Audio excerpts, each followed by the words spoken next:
This book does not claim to be an account of facts and events, but of personal experiences. Experiences which millions of prisoners have suffered time and again. It is the inside story of a concentration camp told by one of its survivors. This tale is not concerned with the great horrors which have already been described often enough, though less often believed, but with the multitude of small torments.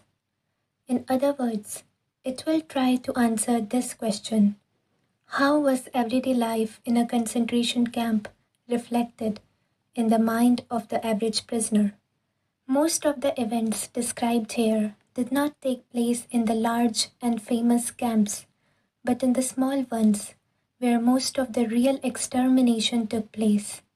This story is not about the suffering and death of the great heroes and martyrs, nor is it about the prominent capos, prisoners who acted as trustees, having special privileges, or well-known prisoners.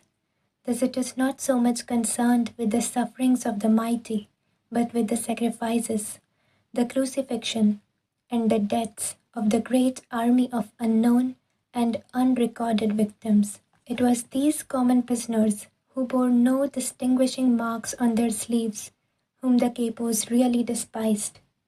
While these ordinary prisoners had little or nothing to eat, the capos were never hungry. In fact, many of the capos fared better in the camp than they had in their entire lives. Often they were harder on the prisoners than were the guards, and beat them more cruelly than the SS men did. These capos, of course, were chosen only from those prisoners whose characters promised to make them suitable for such procedures. And if they did not comply with what was expected of them, they were immediately demoted. They soon became much like the SS men and the camp wardens, and may be judged on a similar psychological basis. It is easy for the outsider to get the wrong conception of camp life, a conception mingled with sentiment and pity. Little does he know of the hard fight for existence which raged among the prisoners. This was an unrelenting struggle for daily bread and for life itself, for one's own sake or for that of a good friend. Let us take the case of a transport which was officially announced to transfer a certain number of prisoners to another camp, but it was a fairly safe guess that its final destination would be the gas chambers. A selection of sick or feeble prisoners incapable of work would be sent to one of the big central camps, which were fitted with gas chambers and crematoriums. The selection process was the signal for a free fight among all the prisoners, or of group against group. All that mattered was that one's own name and that of one's friend were crossed off the list of victims, though everyone knew that for each man saved, another victim had to be found. A definite number of prisoners had to go with each transport. It did not really matter which, since each of them was nothing but a number. On their admission to the camp, at least this was the method in Auschwitz, all their documents had been taken from them, together with their other possessions. Each prisoner, therefore, had an opportunity to claim a fictitious name or profession, and for various reasons, many did this. The authorities were interested only in the captives' numbers. These numbers were often tattooed on their skin, and also had to be sewn to a certain spot on the trousers, jacket, or coat. Any guard who wanted to make a charge against a prisoner just glanced at his number, and how we dreaded such glances. He never asked for his name. To return to the convoy about to depart, there was neither time nor desire to consider moral or ethical issues. Every man was controlled by one thought only: to keep himself alive for the family waiting for him at home and to save his friends. With no hesitation, therefore, he would arrange for another prisoner, another number, to take his place in the transport. As I have already mentioned, The process of selecting capos was a negative one. Only the most brutal of the prisoners were chosen for this job, although there were some happy exceptions. But apart from the selection of capos, which was undertaken by the SS, there was a sort of self-selecting process going on the whole time among all of the prisoners. On the average, only those prisoners could keep alive who, after years of trekking from camp to camp, had lost all scruples in their fight for existence. They were prepared to use every means, honest and otherwise, even brutal force, theft, and betrayal of their friends, in order to save themselves. We who have come back, by the aid of many lucky chances or miracles, whatever one may choose to call them, we know the best of us did not return. Many factual accounts about concentration camps are already on record. Here, facts will be significant only as far as they are part of a man's experiences. It is the exact nature of these experiences that the following essay will attempt to describe. For those who have been inmates in a camp, it will attempt to explain their experiences in the light of present-day knowledge. And for those who have never been inside, it may help them to comprehend and above all, to understand the experiences of that only too small percentage of prisoners who survived and who now find life very difficult. These former prisoners often say, "We dislike talking about our experiences. No explanations are needed for those who have been inside, and the others will understand neither how we felt then nor how we feel now." To attempt a methodical presentation of the subject is very difficult, as psychology requires a certain scientific detachment. But does a man who makes his observation while he himself is a prisoner possess the necessary detachment? Such detachment is granted to the outsider, but he is too far removed to make any statements of real value. Only the man inside knows. His judgments may not be objective. His evaluations may be out of proportion. This is inevitable. An attempt must be made to avoid any personal bias, and that is the real difficulty of a book of this kind. At times, it will be necessary to have the courage to tell of very intimate experiences. I had intended to write this book anonymously, using my prison number only, but when the manuscript was completed, I saw that as an anonymous publication, it would lose half its value, and that I must have the courage to state my convictions openly. I therefore refrained from deleting any of the passages, in spite of an intense dislike of exhibitionism. I shall leave it to others to distill the contents of this book into dry theories. These might become a contribution to the psychology of prison life, which was investigated after the First World War, and which acquainted us with the syndrome of barbed wire sickness. We are indebted to the Second World War for enriching our knowledge of the psychopathology of the masses.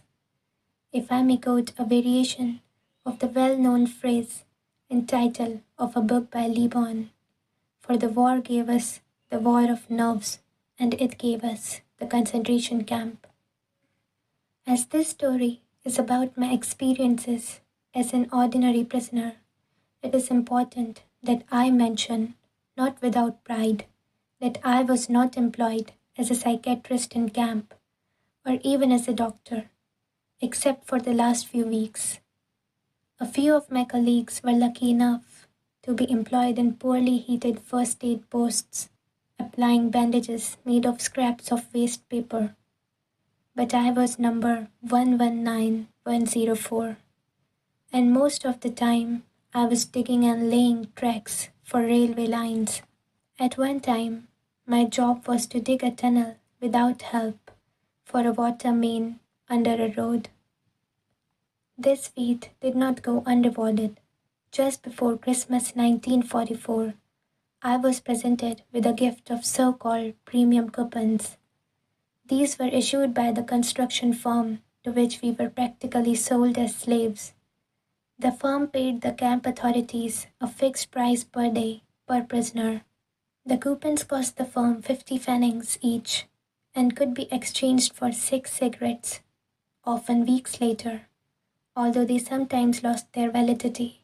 I became the proud owner of a token worth 12 cigarettes, but more important, the cigarettes could be exchanged for 12 soups, and 12 soups were often a very real respite from starvation. The privilege of actually smoking cigarettes was reserved for the capo, who had his assured quota of weekly coupons, or possibly for a prisoner who worked as a foreman in a warehouse or workshop and received a few cigarettes in exchange for doing dangerous jobs. The only exception to this were those who had lost the will to live and wanted to enjoy their last days. Thus, when we saw a comrade smoking his own cigarettes, we knew he had given up faith in his strength to carry on, and once lost, the will to live seldom returned. When one examines the vast amount of material which has been amassed as the result of many prisoners' observations and experiences, 3 phases of the inmate's mental reaction to camp life became apparent. The period following his admission, the period when he is well entrenched in camp routine, and the period following his release and liberation. The symptom that characterizes the first phase is shock. Under certain conditions, shock may even precede the prisoner's formal admission to the camp. I shall give as an example the circumstances of my own admission. 1,500 persons had been traveling by train for several days and nights. There were 80 people in each coach. All had to lie on top of their luggage, the few remnants of their personal possessions. The carriages were so full that only the top parts of the windows were free to let in the grey of dawn. Everyone expected the train to head for some munitions factory in which we would be employed as forced labor. We did not know whether we were still in Silesia or already in Poland. The engine's whistle had an uncanny sound, like a cry for help sent out in commiseration for the unhappy load which it was destined to lead into perdition. Then the train shunted, obviously nearing a main station. Suddenly, a cry broke from the ranks of the anxious passengers.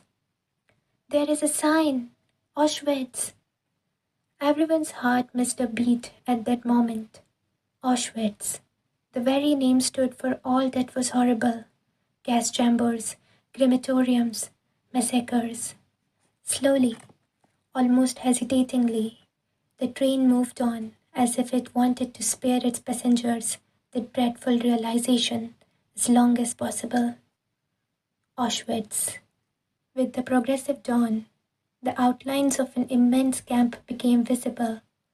Long stretches of several rows of barbed wire fences, watchtowers, searchlights, and long columns of ragged human figures, grey in the greyness of dawn, trekking along the straight, desolate roads.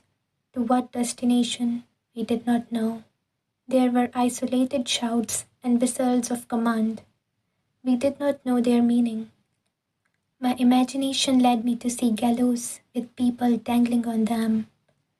I was horrified, but this was just as well, because step by step, we had to become accustomed to a terrible and immense horror. Eventually, we moved into the station. The initial silence was interrupted by shouted commands. We were to hear those rough, shrill tones from then on, over and over again, in all the camps. Their sound was almost like the last cry of a victim, and yet there was a difference. It had a rasping hoarseness, as if it came from the throat of a man who had to keep shouting like that, a man who was being murdered again and again. The carriage doors were flung open, and a small detachment of prisoners stormed inside. They wore stripped uniforms. Their heads were shaved, but they looked well fed. They spoke in every possible European tongue, and all with a certain amount of humor, which sounded grotesque under the circumstances, like a droning man clutching a straw. My inborn optimism, which had often controlled my feelings even in the most desperate situations, clung to this thought. These prisoners look quite well. They seem to be in good spirits and even laugh. Who knows? I might manage to share their favorable position. In psychiatry, there is a certain condition known as delusion of reprieve. The condemned man, immediately before his execution, gets the illusion that he might be reprieved at the very last minute. We too clung to shreds of hope and believed to the last moment that it would not be so bad. Just the sight of red cheeks and round faces of those prisoners was a great encouragement. Little did we know then that they formed a specially chosen elite who for years had been the receiving squad for new transports as they rolled into the station day after day. They took charge of the new arrivals and their luggage, including scarce items and smuggled jewelry. Auschwitz must have been a strange spot in this Europe of the last years of the war. There must have been unique treasures of gold and silver, platinum and diamonds, not only in the huge storehouses, but also in the hands of the SS. 1,500 captives were cooped up in a shed built to accommodate probably 200 at the most. We were cold and hungry, and there was not enough room for everyone to squat on the bare ground, let alone to lie down. One 5-ounce piece of bread was our only food in 4 days. Yet I heard the senior prisoners in charge of the shed bargain with one member of the receiving party about a tie-pin made of platinum and diamonds. Most of the profits would eventually be traded for liquor, schnapps. I do not remember anymore just how many thousands of marks were needed to purchase the quantity of schnapps required for a gay evening, but I do know that those long-term prisoners needed schnapps. Under such conditions, who could blame them for trying to dope themselves? There was another group of prisoners who got liquor supplied in almost unlimited quantities by the SS. They were the men who were employed in the gas chambers and crematoriums, and who knew very well that one day they would be relieved by a new shift of men, and that they would have to leave their enforced role of executioner and become victims themselves. Nearly everyone in our transport lived under the illusion that he would be reprieved, that everything would yet be well. We did not realize the meaning behind the scene that was to follow presently. We were told to leave our luggage in the train and to fall into 2 lines, women on one side, men on the other, in order to file past a senior SS officer.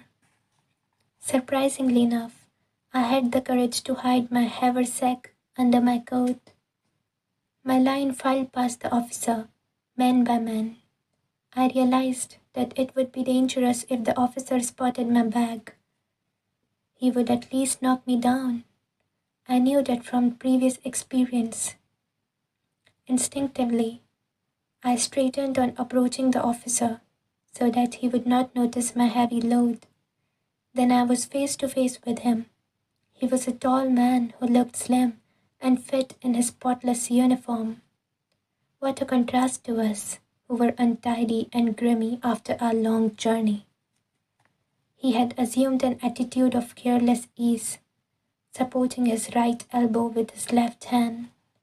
His right hand was lifted, and with the forefinger of that hand he pointed very leisurely to the right or to the left. None of us had the slightest idea of the sinister meaning behind that little movement of a man's finger, pointing now to the right and now to the left, but far more frequently to the left. It was my turn. Somebody whispered to me that to be sent to the right side would mean work, the way to the left being for the sick and those incapable of work, who would be sent to a special camp. I just waited for things to take their course, the first of many such times to come. My haversack weighed me down a bit to the left, but I made an effort to walk upright. The SS man looked me over, appeared to hesitate, then put both his hands on my shoulders. I tried very hard to look smart, but he turned my shoulders very slowly until I faced right, and I moved over to that side. The significance of the finger game was explained to us in the evening. It was the first selection, the first verdict made on our existence or non-existence. For the great majority of our transport, about 90%, it meant death. Their sentence was carried out within the next few hours. Those who were sent to the left were marched from the station straight to the crematorium. This building, as I was told by someone who worked there, had the word bath written over its doors in several European languages. On entering, each prisoner was handed a piece of soap, and then, but mercifully, I do not need to describe the events which followed. Many accounts have been written about this horror. We who were saved, the minority of our transport, find out the truth in the evening. I inquired from prisoners who had been there for some time where my colleague and friend P had been sent. Was he sent to the left side? Yes, I replied. Then you can see him there, I was told. Where? A hand pointed to the chimney, a few hundred yards off, which was sending a column of flame up into the grey sky of pollen. It dissolved into a sinister cloud of smoke. That's where your friend is, floating up to heaven, was the answer. But I still did not understand until the truth was explained to me in plain words. But I'm telling things out of their turn. From a psychological point of view, we had a long, long way in front of us from the break of that dawn at the station until our first night's rest at the camp. Escorted by the SS guards with loaded guns, we were made to run from the station, past electrically charged barbed wire, through the camp, to the cleansing station. For those of us who had passed the first selection, this was a real bath. Again, our illusion of reprieve found confirmation. The SS man seemed almost charming. Soon we found out their reason. They were nice to us as long as they saw watches on our wrists and could persuade us in well-meaning tones to hand them over. Would we not have to hand over all our possessions anyway? And why should not that relatively nice person have the watch? Maybe one day he would do one a good turn. We waited in a shed which seemed to be the anteroom to the disinfecting chamber. As his man appeared and spread out blankets into which we had to throw all our possessions, all our watches and jewelry. There were still knave prisoners among us who asked, to the amusement of the more seasoned ones who were there as helpers, if they could not keep a wedding ring, a medal, or a good luck piece. No one could yet grasp the fact that everything would be taken away. I tried to take one of the old prisoners into my confidence. Approaching him furtively, I pointed to the roll of paper in the inner pocket of my coat and said, "Look, this is the manuscript of a scientific book. I know what you will say, that I should be grateful to escape with my life, that should be all I can expect of fate. But I cannot help myself. I must keep this manuscript at all costs. It contained my life's work. Do you understand that?" Yes, he was beginning to understand. A grin spread slowly over his face, first piteous, then more amused, mocking, insulting, until he bellowed one word at me in answer to my question, a word that was ever present in the vocabulary of the camp inmates. Shit! At that moment I saw the plain truth and did what marked the culminating point of the first phase of my psychological reaction. I struck out my whole former life. Suddenly, there was a stir among my fellow travelers, who had been standing about with pale, frightened faces, helplessly debating. Again, we heard the hoarsely shouted commands. We were driven with blows into the immediate ante-room of the bath. There, we assembled around an SS man who waited until we had all arrived. Then he said, "I will give you 2 minutes, and I shall time you by my watch. In these 2 minutes, you will get fully undressed and drop everything on the floor where you are standing. You will take nothing with you except your shoes, your belt, or suspenders, and possibly a truce. I'm starting to count. Now." With unthinkable haste, people tore off their clothes. As the time grew shorter, they became increasingly nervous and pulled clumsily at their underwear, belts, and shoelaces. Then we heard the first sound of whipping, leather straps beating down on naked bodies. Next, we were herded into another room to be shaved. Not only our heads were shorn, but not a hair was left on our entire bodies. Then on to the showers, where we lined up again. We hardly recognized each other, but with great relief some people noted that real water dripped from the sprays. While we were waiting for the shower, our nakedness was brought home to us. We really had nothing now, except our bare bodies, even minus hair. All we possessed, literally, was our naked existence.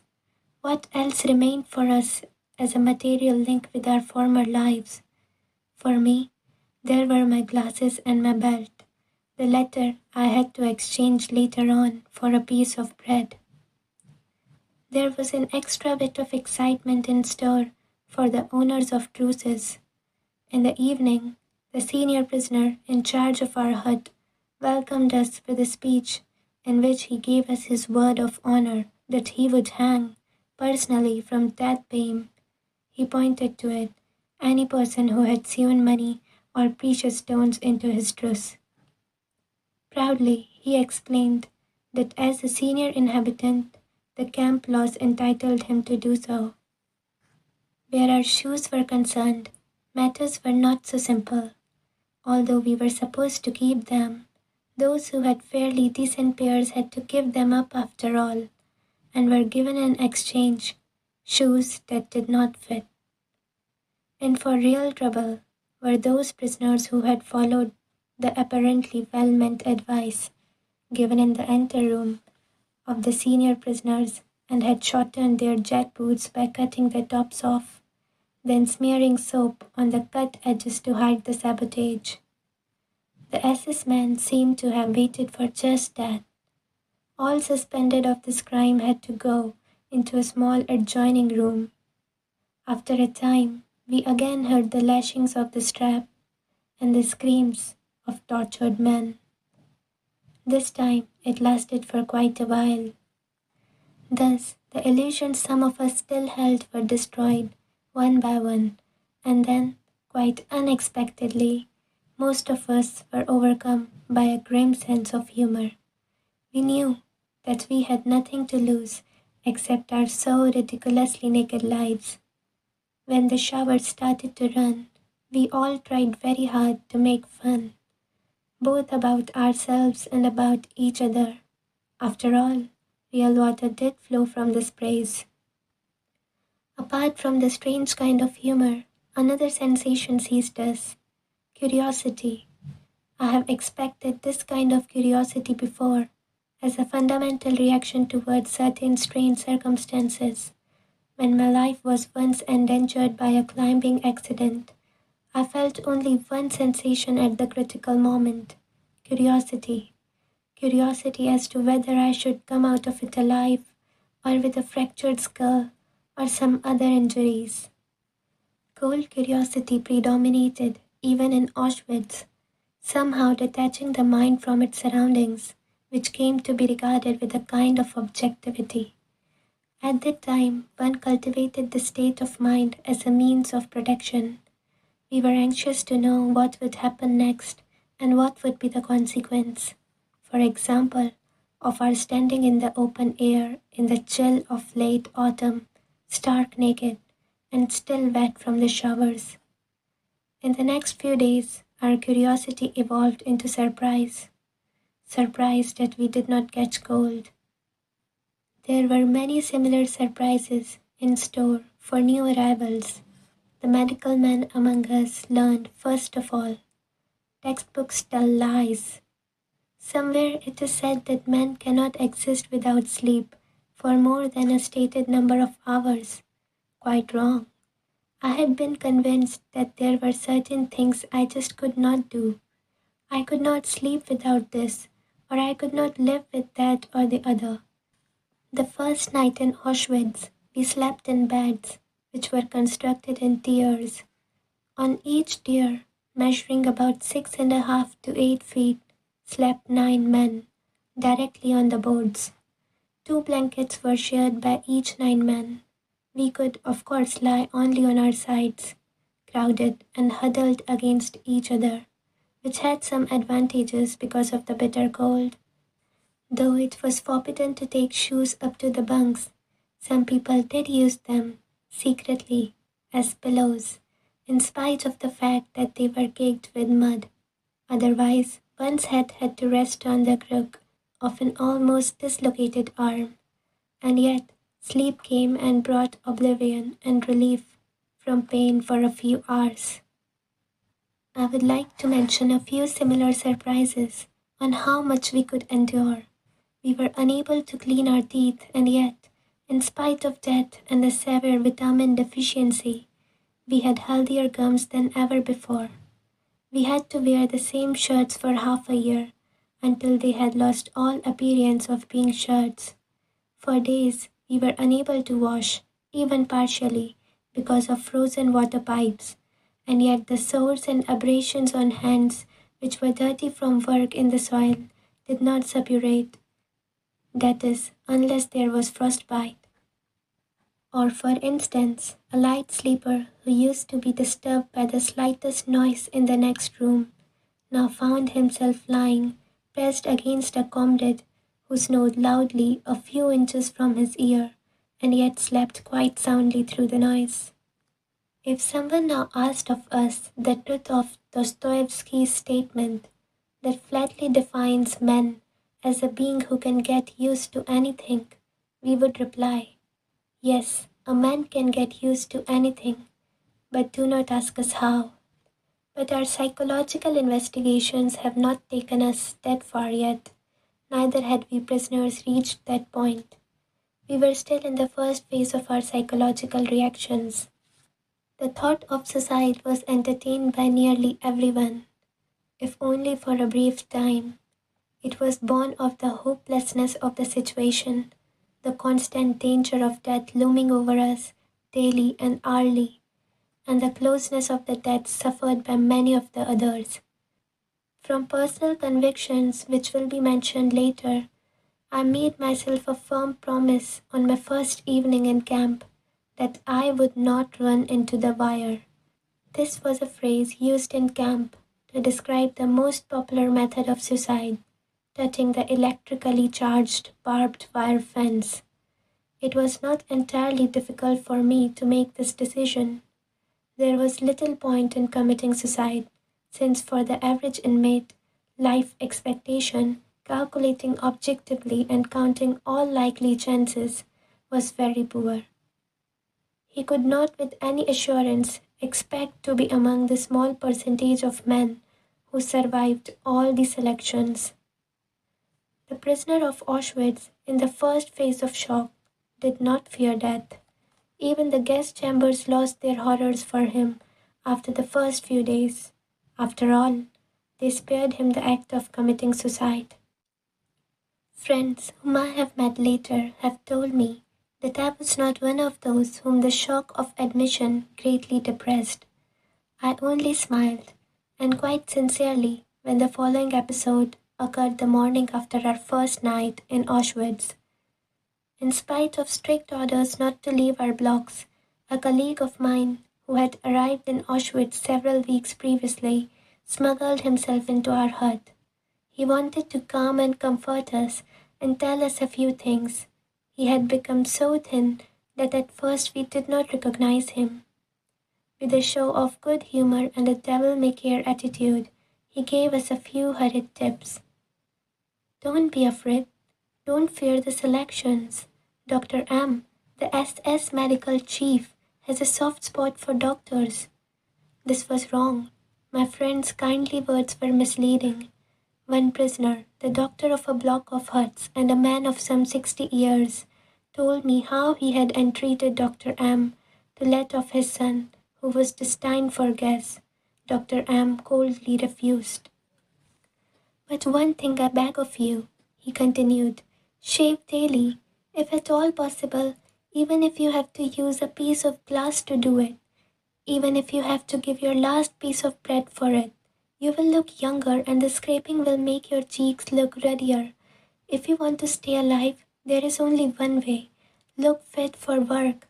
If you even limp, because let us say you have a small blister on your heel, and an SS man spots this, he will wave you aside and the next day you are sure to be gassed. Do you know what we mean by a Muslim? A man who looks miserable, down and out, sick and emaciated, and who cannot manage hard physical labor any longer. That is a Muslim. Sooner or later, usually sooner, every Muslim goes to the gas chamber. Therefore, remember, shave, stand, and walk smartly. Then you need not be afraid of gas. All of you standing here, even if you have only been here 24 hours, you need not fear gas, except perhaps you. And then he pointed to me and said, I hope you don't mind me telling. And then he pointed to me and said, I hope you don't mind my telling you frankly. To the others he repeated, of all of you, he is the only one who must fear the next selection, so don't worry. And I smiled. I'm now convinced that anyone in my place on that day would have done the same. I think it was Lessing who once said, there are things which must cause you to lose your reason, or you have none to lose. An abnormal reaction to an abnormal situation is normal behavior.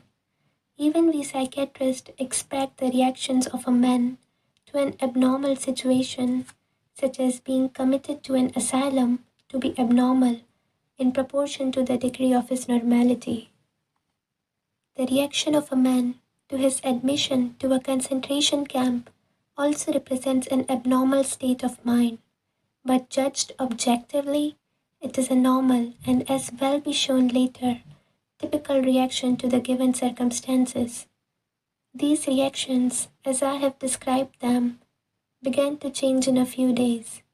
The prisoner passed from the first to the second phase, the phase of relative apathy, in which he achieved a kind of emotional death.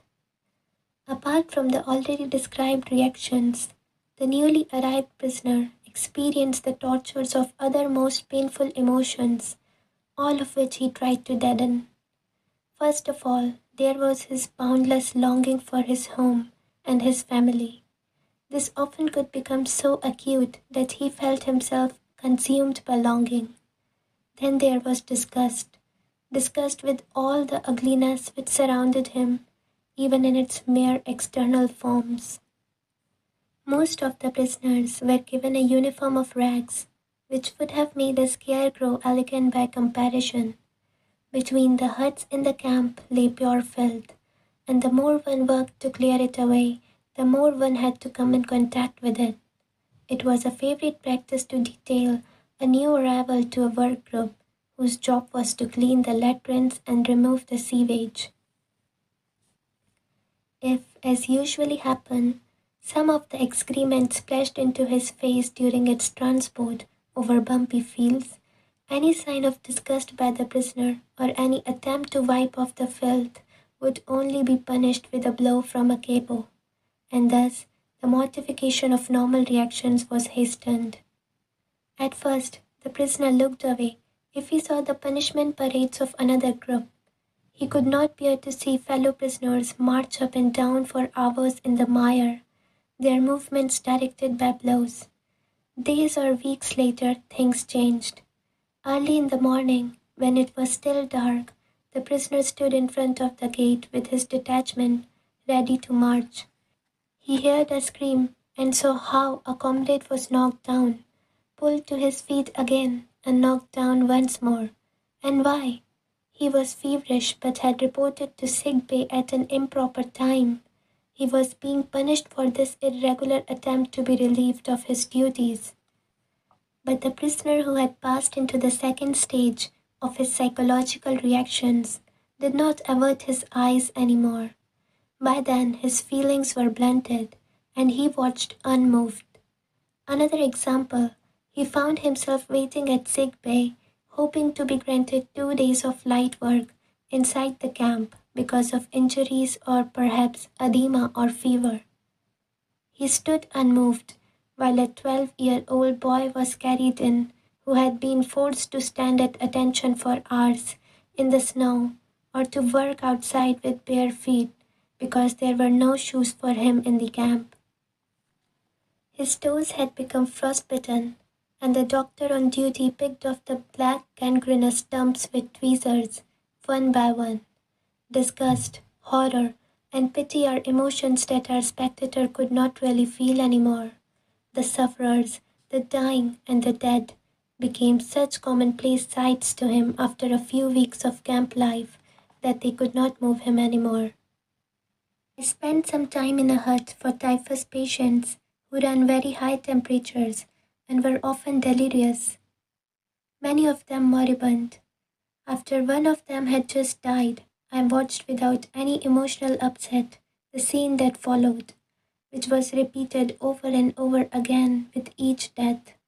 One by one, the prisoners approached the still warm body. One grabbed the remains of a messy meal of potatoes. Another decided that the corpse's wooden shoes were an improvement on his own and exchanged them. A third man did the same with the dead man's coat, and another was glad to be able to secure some, just imagine, genuine string. All this I watched with unconcern. Eventually, I asked the nurse to remove the body. When he decided to do so, he took the corpse by its legs, allowing it to drop into the small corridor between the 2 rows of boards, which were the beds for the 50 typhus patients, and dragged it across the bumpy earthen floor toward the door. The 2 steps which led up into the open air always constituted a problem for us, since we were exhausted from a chronic lack of food. After a few months' stay in the camp, we could not walk up those steps, which were each about 6 inches high, without putting our hands on the door jambs to pull ourselves up. The man with the corpse approached the steps. Wearily, he dragged himself up, then the body, first the feet, then the trunk, and finally, with an uncanny rattling noise, the head of the corpse bumped up the 2 steps. My place was on the opposite side of the hut, next to the small sole window, which was built near the floor. While my cold hands clasped a bowl of hot soup, from which I sipped greedily, I happened to look out the window. The corpse, which had just been removed, stared in at me with glazed eyes. 2 hours before, I had spoken to that man. Now I continued sipping my soup. If my lack of emotion had not surprised me from the standpoint of professional interest, I would not remember this incident now, because there was so little feeling involved in it. Apathy, the blunting of the emotions and the feeling that one could not care anymore, were the symptoms arising during the second stage of the prisoner's psychological reactions, and which eventually made him insensitive to daily and hourly beatings. By means of this insensibility, the prisoner soon surrounded himself with a very necessary protective shell. Beatings occurred on the slightest provocation, sometimes for no reason at all. For example, bread was rationed out at our work site and we had to line up for it. Once, The man behind me stood off a little to one side, and that lack of symmetry displeased the SS guard. I did not know what was going on in the line behind me, nor in the mind of the SS guard, but suddenly I received two sharp blows on my head. Only then did I spot the guard at my side who was using his stick. At such a moment, it is not the physical pain which hurts the most, and this applies to adults as much as to punished children. It is the mental agony caused by the injustice, the unreasonableness of it all. Strangely enough, a blow which does not even find its mark can, under certain circumstances, hurt more than one that finds its mark. Once I was standing on a railway track in a snowstorm. In spite of the weather, our party had to keep on working. I worked quite hard at mending the track with gravel, since that was the only way to keep warm. For only one moment, I paused to get my breath and to lean on my shovel. Unfortunately, the guard turned around just then and thought I was loafing. The pain he caused me was not from any insults or any blows. That guard did not think it worth his while to say anything, not even a swear word, to the ragged, emaciated figure standing before him, which probably reminded him only vaguely of a human form. Instead, he playfully picked up a stone and threw it at me. That, to me, seemed the way to attract the attention of a beast, to call a domestic animal back to its job, a creature with which you have so little in common that you do not even punish it. The most painful part of beatings is the insult which they imply. At one time, we had to carry some long, heavy girders over icy tracks. If one man slipped, he endangered not only himself but all the others who carried the same girder. An old friend of mine had a congenitally dislocated hip. He was glad to be capable of working in spite of it, since the physically disabled were almost certainly sent to death when a selection took place. He limped over the track with an especially heavy girder and seemed about to fall and drag the others with him. As yet, I was not carrying a girder, so I jumped to his assistance without stopping to think. I was immediately hit on the back, rudely reprimanded, and ordered to return to my place. A few minutes previously, the same guard who struck me had told us, appreciatingly, that we pigs lacked the spirit of comradeship. Another time in a forest, with the temperature at 2 degrees Fahrenheit, we began to dig up the topsoil, which was frozen hard, in order to lay water pipes. By then I had grown rather weak physically. Along came a foreman with chubby rosy cheeks. His face definitely reminded me of a pig's head. I noticed that he wore lovely warm gloves in that bitter cold. For a time he watched me silently. I felt that trouble was brewing, for in front of me lay the mound of earth which showed exactly how much I had dug. Then he began, "You pig, I've been watching you the whole time. I'll teach you to work yet. Wait till you dig dirt with your teeth. You'll die like an animal. In 2 days I'll finish you off. You have never done a stroke of work in your life? What were you, swine? A businessman?" I was past caring, but I had to take his threat of killing me seriously, so I straightened up and looked him directly in the eye. "I was a doctor, a specialist." "What? A doctor? I bet you got a lot of money out of people." As it happens, I did most of my work for no money at all, in clinics for the poor. But now I had said too much. He threw himself on me and knocked me down, shouting like a madman. I can no longer remember what he shouted. I want to show with this apparently trivial story that there are moments when indignation can bruise even a seemingly hardened prisoner. Indignation not about cruelty or pain, but about the insult connected with it. That time, blood rushed to my head because I had to listen to a man judge my life who had so little idea of it. Amen. I must confess the following remark which I made to my fellow prisoners after the scene afforded me childish relief. A man who looked so vulgar and brutal that the nurse in the outpatient ward in my hospital would not even have admitted him to the waiting room. Fortunately, the capo in my working party was obligated to me. He had taken a liking to me because I listened to his love stories and matrimonial troubles, which he poured out during the long marches to our work site. I had made an impression on him with my diagnosis of his character and with my psychotherapeutic advice. After that, he was grateful, and this had already been of value to me. On several previous occasions, he had reserved a place for me next to him in one of the first 5 rows of our detachment, which usually consisted of 280 men. That favor was important. We had to line up early in the morning while it was still dark. Everybody was afraid of being late and of having to stand in the back rows. If men were required for an unpleasant and disliked job, the senior capo appeared and usually collected the men he needed from the back rows. These men had to march away to another, especially dreaded kind of work under the command of strange guards.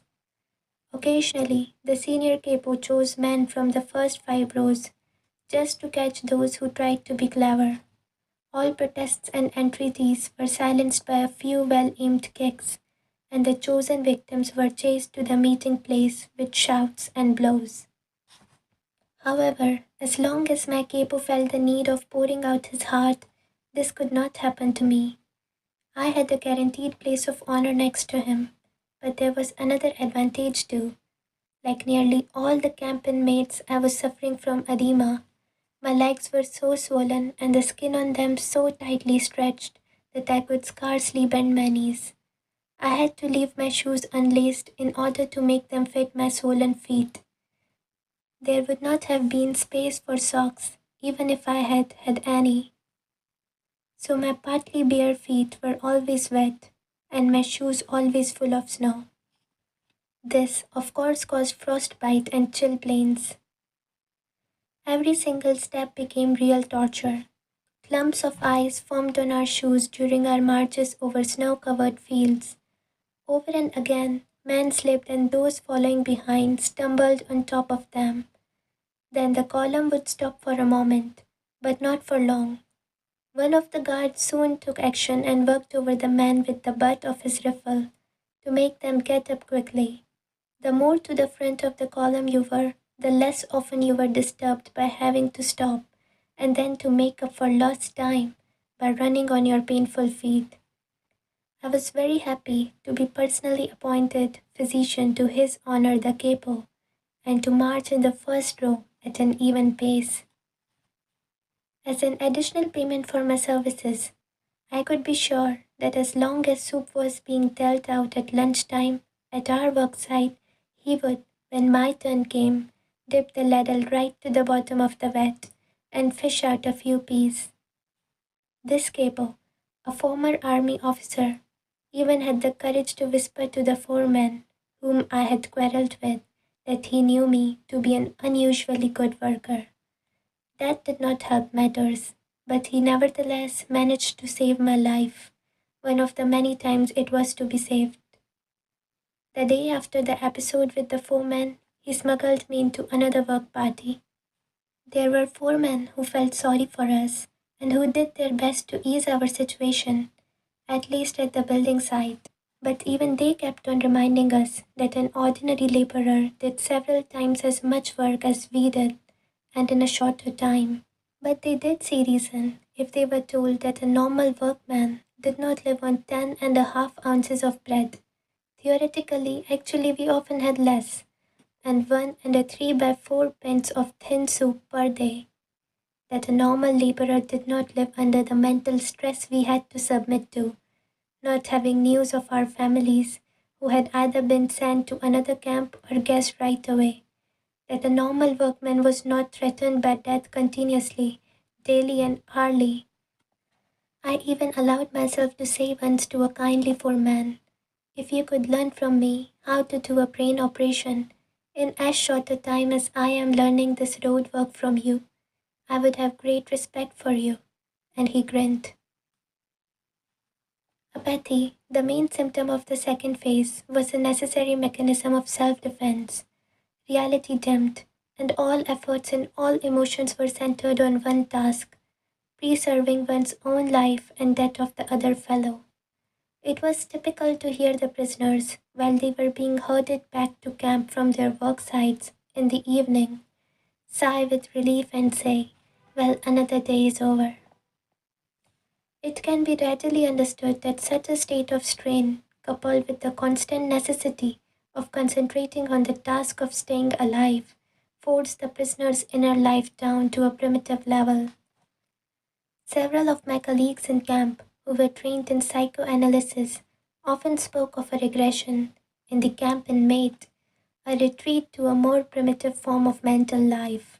His wishes and desires became obvious in his dreams. What did the prisoner dream about most frequently? Of bread, cake, cigarettes, and nice warm baths. The lack of having these simple desires satisfied led him to seek wish fulfillment in dreams. Whether these dreams did any good is another matter. The dreamer had to wake from them to the reality of camp life, and to the terrible contrast between that and his dream illusions. I shall never forget how I was roused one night by the groans of a fellow prisoner who threw himself about in his sleep, obviously having a horrible nightmare. Since I had always been especially sorry for people who suffered from fearful dreams or delirium, I wanted to wake the poor man. Suddenly, I drew back the hand which was ready to shake him, frightened at the thing I was about to do. At that moment, I became intensely conscious of the fact that no dream, no matter how horrible, could be as bad as the reality of the camp which surrounded us, and to which I was about to recall him. Because of the high degree of undernourishment which the prisoners suffered, it was natural that the desire for food was the major primitive instinct around which mental life centered. Let us observe the majority of prisoners when they happened to work near each other and were, for once, not closely watched. They would immediately start discussing food. One fellow would ask another working next to him in the ditch what his favorite dishes were. Then they would exchange recipes and plan the menu for the day, when they would have a reunion, the day in a distant future when they would be liberated and returned home. They would go on, picturing it all in detail, until suddenly a warning was passed down the trench, usually in the form of a special password or number. "The guard is coming." I always regarded the discussions about food as dangerous. It is not wrong to provoke the organism with such detailed and effective pictures of delicacies when it has somehow managed to adapt itself to extremely small rations and low calories.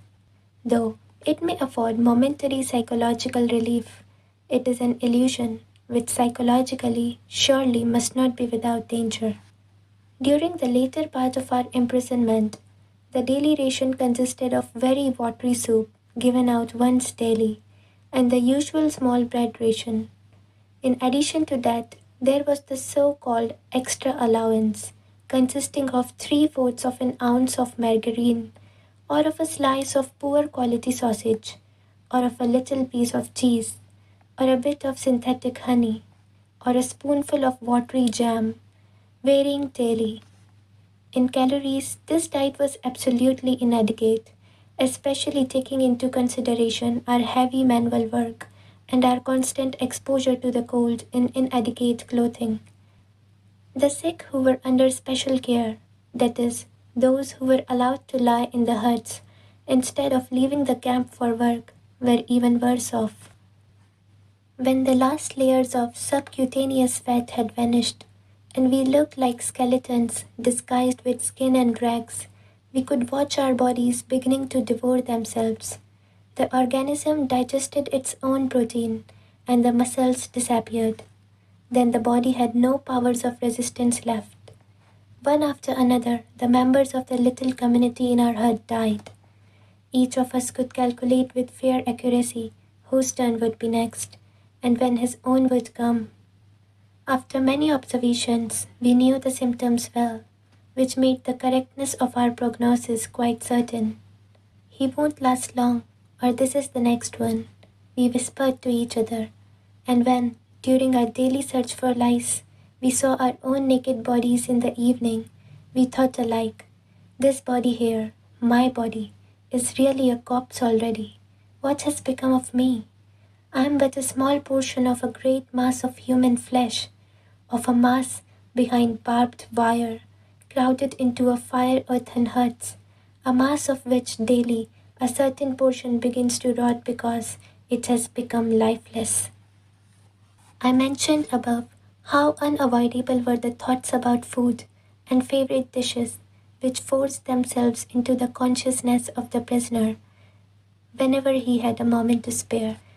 Perhaps it can be understood then that even the strongest of us was longing for the time when he would have fairly good food again. Not for the sake of good food itself, but for the sake of knowing that the subhuman existence which had made us unable to think of anything other than food would at last cease. Those who have not gone through a similar experience can hardly conceive of the soul-destroying mental conflict and clashes of willpower which a famished man experiences. They can hardly grasp what it means to stand digging in a trench, listening only for the siren to announce 9:30 or 10 a.m., the half-hour lunch interval, when bread would be rationed out as long as it was still available, repeatedly asking the foreman, if he wasn't a disagreeable fellow, what the time was, and tenderly touching a piece of bread in one's coat pocket, first stroking it with frozen gloveless fingers, then breaking off a crumb and putting it in one's mouth, and finally, with the last bit of willpower, pocketing it again, having promised oneself that morning to hold out till afternoon. We could hold endless debates on the sense or nonsense of certain methods of dealing with the small bread ration, which was given out only once daily during the later part of our confinement. There were two schools of thought. One was in favor of eating up the ration immediately. This had the twofold advantage of satisfying the worst hunger pangs for a very short time, at least once a day, and of safeguarding against possible theft or loss of the ration. The second group, which held with dividing the ration up, used different arguments. I finally joined their ranks. The most ghastly moment of the 24 hours of camp life was the awakening, when at a still nocturnal hour, the three shrill blows of a whistle tore us pitilessly from our exhausted sleep and from the longings in our dreams. We then began the tussle with our wet shoes, into which we could scarcely force our feet, which were sore and swollen with edema. And there were the usual moans and groans about petty troubles, such as the snapping of wires which replaced shoelaces. One morning I heard someone, whom I knew to be brave and dignified, cry like a child because he finally had to go to the snowy marching grounds in his bare feet.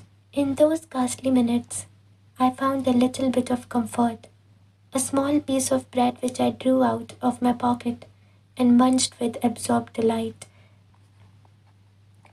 Undernourishment, besides being the cause of the general preoccupation with food, probably also explains the fact that the sexual urge was generally absent. Apart from the initial effects of shock, this appears to be the only explanation of a phenomena which a psychologist was bound to observe in those all-male camps. That, as opposed to all other strictly male establishments, such as army barracks, there was little sexual perversion. Even in his dreams, the prisoner did not seem to concern himself with sex, although his frustrated emotions and his finer, higher feelings did find definite expression in them.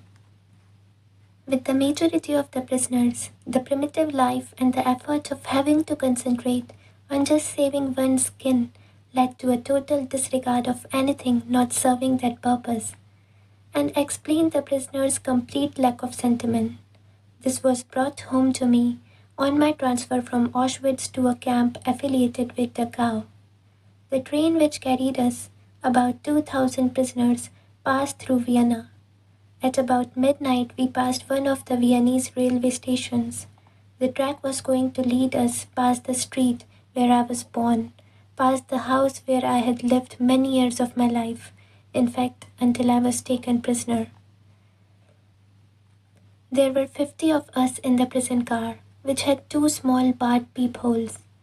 There was only enough room for one group to squat on the floor, while the others, who had to stand up for hours, crowded round the peepholes. Standing on tiptoe and looking past the others' heads through the bars of the window, I caught an eerie glimpse of my native town. We all felt more dead than alive, since we thought that our transport was heading for the camp at Mauthausen and that we had only 1 or 2 weeks to live. I had a distinct feeling that I saw the streets, the squares, and the houses of my childhood with the eyes of a dead man who had come back from another world and was looking down on a ghostly city. In the winter and spring of 1945, there was an outbreak of typhus which infected nearly all the prisoners. The mortality was great among the weak, who had to keep on with their hard work as long as they possibly could. The quarters for the sick were most inadequate. There were practically no medicines or attendants. Some of the symptoms of the disease were extremely disagreeable, an irrepressible aversion to even a scrap of food, which was an additional danger to life, and terrible attacks of delirium. The worst case of delirium was suffered by a friend of mine who thought that he was dying and wanted to pray. In his delirium, he could not find the words to do so. To avoid these attacks of delirium, I tried, as did many of the others, to keep awake for most of the night. For hours, I composed speeches in my mind. Eventually, I began to reconstruct the manuscript which I had lost in the disinfection chamber of Auschwitz and scribbled the key words in shorthand on tiny scraps of paper. Occasionally, a scientific debate developed in camp. Once I witnessed something I had never seen, even in my normal life. Although it lay somewhat near my own professional interests, a spiritualistic seance. I had been invited to attend by the camp's chief doctor, also a prisoner, who knew that I was a specialist in psychiatry. The meeting took place in his small private room in the sick quarters. A small circle had gathered, among them, quite illegally, the warrant officer from the sanitation squad. One man began to invoke the spirits with a kind of prayer. The camp's clerk sat in front of a blank sheet of paper, without any conscious intention of writing. During the next 10 minutes, after which time the seance was terminated because of the medium's failure to conjure the spirits to appear. His pencil slowly drew the lines across the paper, forming quite legibly, YV. It was asserted that the clerk had never learned Latin and that he had never before heard the words Vae Victis, woe to the vanquished. In my opinion, he must have heard them once in his life, without recollecting them, and they must have been available to the spirit of his subconscious mind at that time, a few months before our liberation and the end of the war. In spite of all the enforced physical and mental primitiveness of the life in a concentration camp, it was possible for spiritual life to deepen. Sensitive people who were used to a rich intellectual life may have suffered much pain.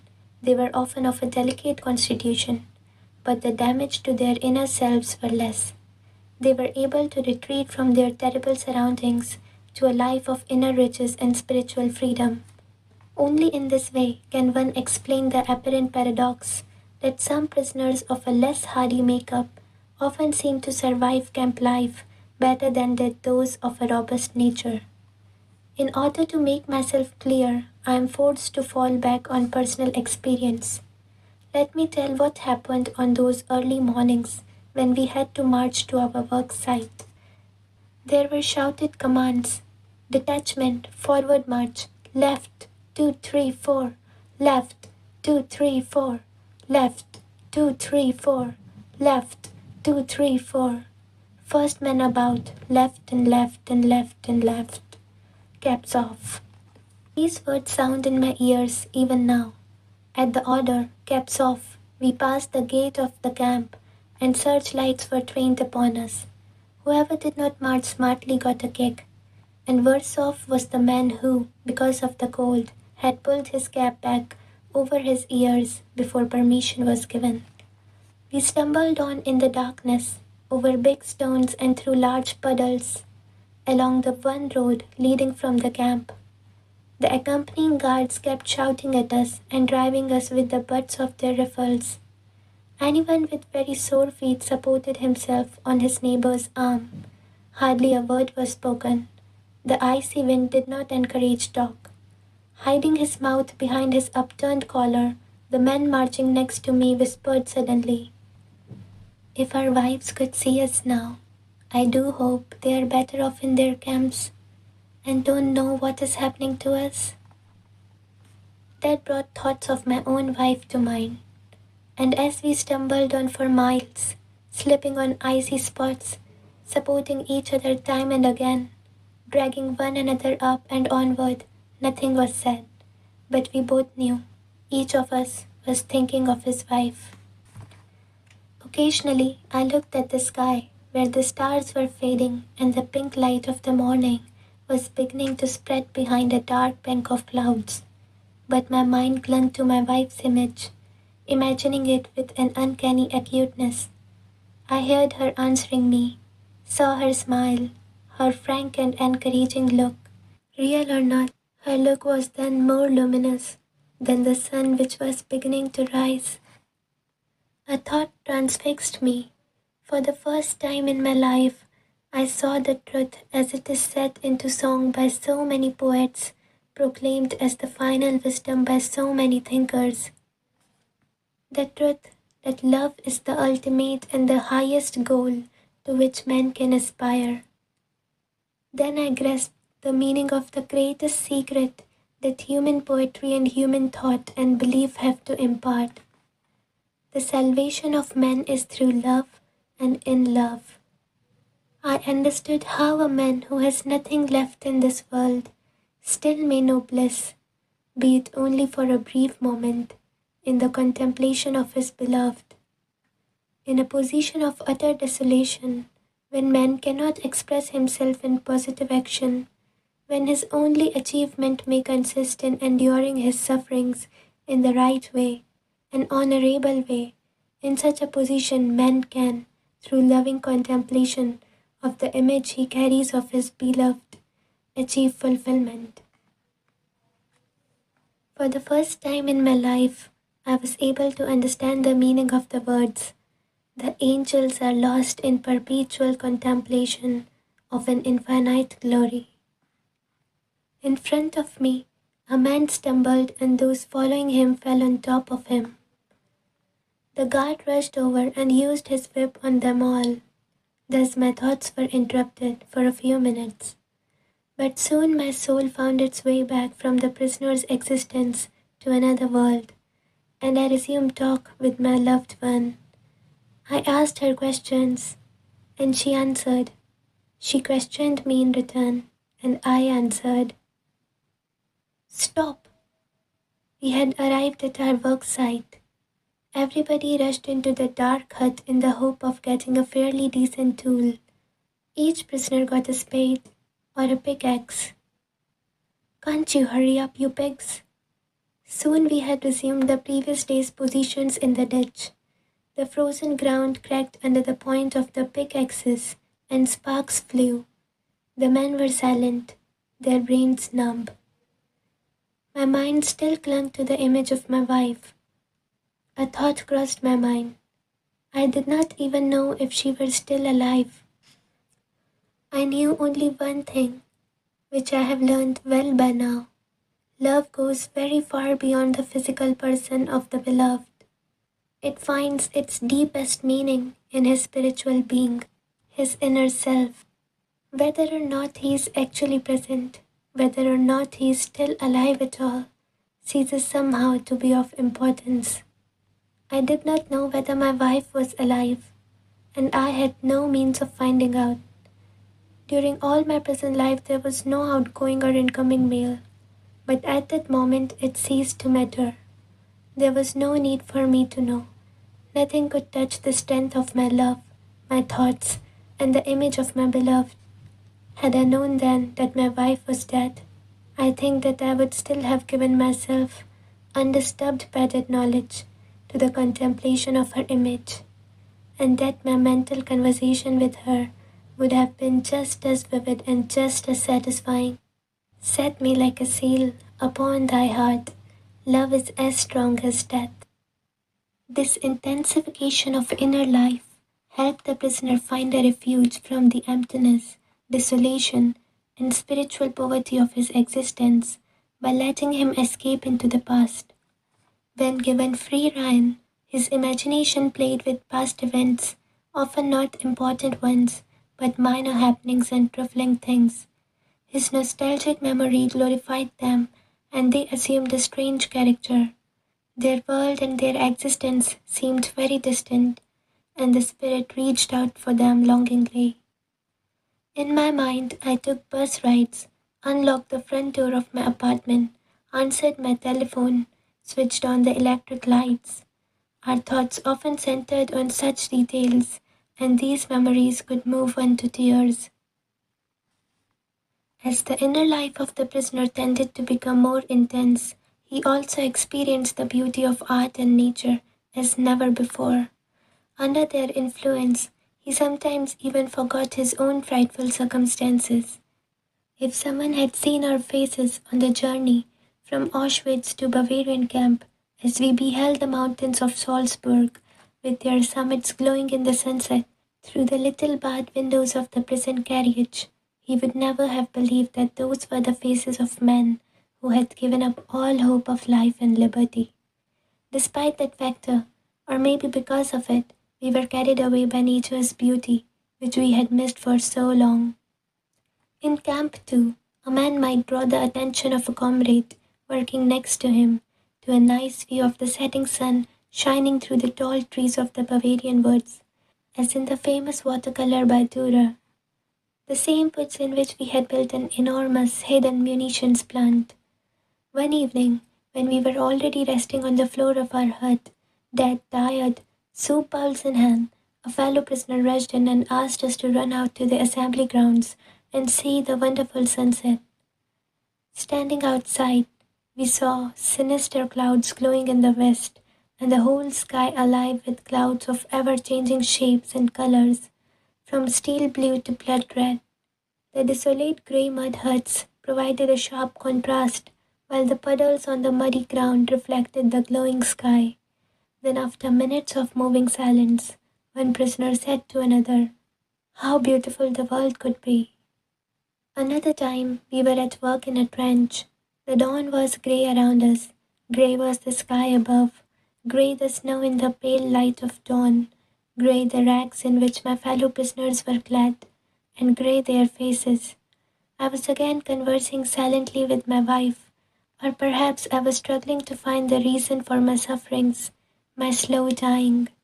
In a last violent protest against the hopelessness of imminent death, I sensed my spirit piercing through the enveloping gloom. I felt it transcend the hopeless, meaningless world, and from somewhere I heard a victorious yes in answer to my question of the existence of an ultimate purpose. At that moment, a light was lit in a distant farmhouse which stood on the horizon as if painted there. In the midst of the miserable grey of a dawning morning in Bavaria, et lux in tenebris lucet, and the light shineth in the darkness. For hours I stood hacking at the icy ground. The guard passed by, insulting me, and once again I communed with my beloved. More and more I felt that she was present, that she was with me. I had the feeling that I was able to touch her, able to stretch out my hand and grasp hers. The feeling was very strong. She was there. Then at that very moment, a bird flew down silently and perched just in front of me, on the heap of soil which I had dug up from the ditch, and looked steadily at me. Earlier, I mentioned art. Is there such a thing in a concentration camp? It rather depends on what one chooses to call art. A kind of cabaret was improvised from time to time. A hut was cleared temporarily, a few wooden benches were pushed or nailed together, and a program was drawn up. In the evening, those who had fairly good positions in camp, the capos and the workers who did not have to leave camp on distant marches, assembled there. They came to have a few laughs or perhaps to cry a little, anyway, to forget. There were songs, poems, jokes, some with underlying satire regarding the camp. All were meant to help us forget, and they did help. The gatherings were so effective that a few ordinary prisoners went to see the cabaret in spite of their fatigue, even though they missed their daily portion of food by going. During the half-hour lunch interval, when soup, which the contractors paid for and for which they did not spend much, was ladled out at our work site, we were allowed to assemble in an unfinished engine room. On entering, everyone got a ladleful of the watery soup. While we sipped it greedily, a prisoner climbed onto a tub and sang Italian arias. We enjoyed the songs, and he was guaranteed a double helping of soup, straight from the bottom, that meant with peace. Rewards were given in camp not only for entertainment, but also for applause. I, for example, could have found protection. How lucky I was never in need of it. From the camp's most dreaded capo, who for more than one good reason was known as the murderous capo. This is how it happened. One evening I had the great honor of being invited again to the room where the spiritualistic seance had taken place. There were gathered the same intimate friends of the chief doctor, and most illegally the warrant officer from the sanitation squad was again present. The murderous capo entered the room by chance, and he was asked to recite one of his poems, which had become famous or infamous in camp. He did not need to be asked twice, and quickly produced a kind of diary from which he began to read samples of his art. I bit my lips till they hurt in order to keep from laughing at one of his love poems, and very likely that saved my life. Since I was also generous with my applause, my life might have been saved, even had I been detailed to his working party, to which I had previously been assigned for one day, a day that was quite enough for me. It was useful anyway, to be known to the murderous capo from a favorable angle, so I applauded as hard as I could. Generally speaking, of course, any pursuit of art in camp was somewhat grotesque. I would say that the real impression made by anything connected with art arose only from the ghost-like contrast between the performance and the background of desolate camp life. I shall never forget how I awoke from the deep sleep of exhaustion on my second night in Auschwitz, roused by music. The senior warden of the hut had some kind of celebration in his room, which was near the entrance of the hut. Tipsy voices bawled some hackneyed tunes. Suddenly there was a silence, and into the night a violin sang a desperately sad tango, an unusual tune not spoiled by frequent playing. The violin wept, and a part of me wept with it, for on that same day someone had a 24th birthday. That someone lay in another part of the Auschwitz camp, possibly only a few hundred or 1,000 yards away, and yet completely out of reach. That someone was my wife.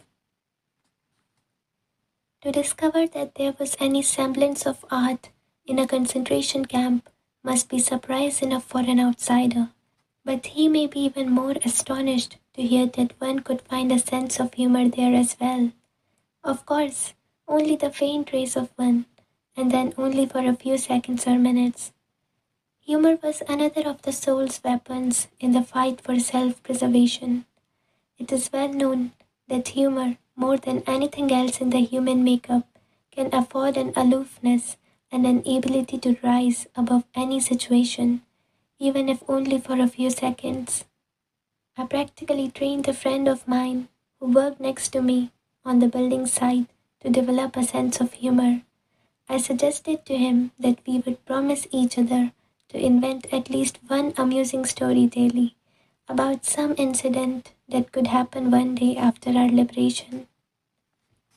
He was a surgeon and had been an assistant on the staff of a large hospital, so I once tried to get him to smile by describing to him how he would be unable to lose the habits of camp life when he returned to his former work. On the building site, especially when the supervisor made his tour of inspection, the foreman encouraged us to work faster by shouting, "Action! Action!" I told my friend, "One day you will be back in the operating room, performing a big abdominal operation. Suddenly, an orderly will rush in, announcing the arrival of the senior surgeon by shouting, 'Action! Action!'" Sometimes the other men invented amusing dreams about the future, such as forecasting that during a future dinner engagement, they might forget themselves when the soup was served and beg the hostess to ladle it from the bottom. The attempt to develop a sense of humor and to see things in a humorous light is some kind of a trick learned while mastering the art of living. Yet it is possible to practice the art of living even in a concentration camp, although suffering is omnipresent. To draw an analogy, a man's suffering is similar to the behavior of gas. If a certain quantity of gas is pumped into an empty chamber, it will fill the chamber completely and evenly, no matter how big the chamber. Thus, suffering completely fills the human soul and conscious mind, no matter whether the suffering is great or little. Therefore, the size of human suffering is absolutely relative. It also follows that a very trifling thing can cause the greatest of joys. Take as an example something that happened on our journey from Auschwitz to the camp affiliated with Dachau. We had all been afraid that our transport was heading for the Mauthausen camp.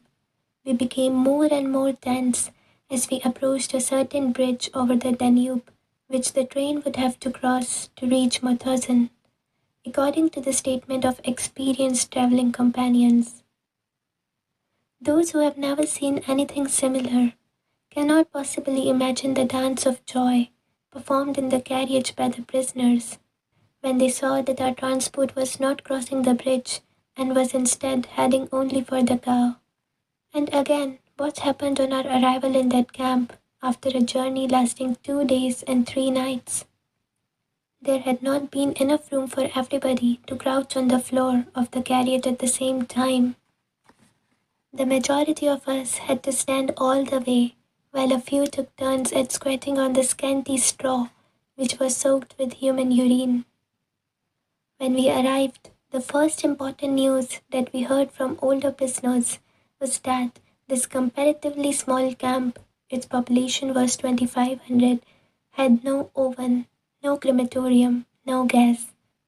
That meant that a person who had become a Muslim could not be taken straight to the gas chamber, but would have to wait until a so-called sick convoy had been arranged to return to Auschwitz. This joyful surprise put us all in a good mood. The wish of the senior warden of our hut in Auschwitz had come true. We had come, as quickly as possible, to a camp which did not have a chimney, unlike Auschwitz. We laughed and cracked jokes, in spite of and during all we had to go through in the next few hours. When the new arrivals were counted, one of us was missing, so we had to wait outside in the rain and cold wind until the missing man was found. He was at last discovered in a hut where he had fallen asleep from exhaustion. Then the roll call was turned into a punishment parade. All through the night and late into the next morning, we had to stand outside, frozen and soaked to the skin after the strain of our long journey. And yet, we were all very pleased. There was no chimney in this camp, and Auschwitz was a long way off. Another time, we saw a group of convicts pass our work site. How obvious the relativity of all suffering appeared to us then. We envied those prisoners, their relatively well-regulated, secure and happy life. They surely had regular opportunities to take baths, we thought sadly. They surely had toothbrushes and clothes brushes, mattresses, a separate one for each of them, and monthly mail bringing them news of the whereabouts of their relatives, or at least of whether they were still alive or not. We had lost all that a long time ago. And how we envied those of us who had the opportunity to get into a factory and work in a sheltered room. It was everyone's wish to have such a life-saving piece of luck. The scale of relative luck extends even further. Even among those detachments outside the camp, in one of which I was a member, there were some units which were considered worse than others. One could envy a man who did not have to wade in deep muddy clay on a steep slope, emptying the tubs of a small field railway for 12 hours daily. Most of the daily accidents occurred on this job, and they were often fatal. In other work parties, the foreman maintained an apparently local tradition of dealing out numerous blows, which made us talk of the relative luck of not being under their command, or perhaps of being under it only temporarily. Once, by an unlucky chance, I got into such a group. If an air raid alarm had not interrupted us after 2 hours, during which time the foreman had worked on me especially, making it necessary to regroup the workers afterwards, I think that I would have returned to camp on one of the sledges which carried those who had died or were dying from exhaustion.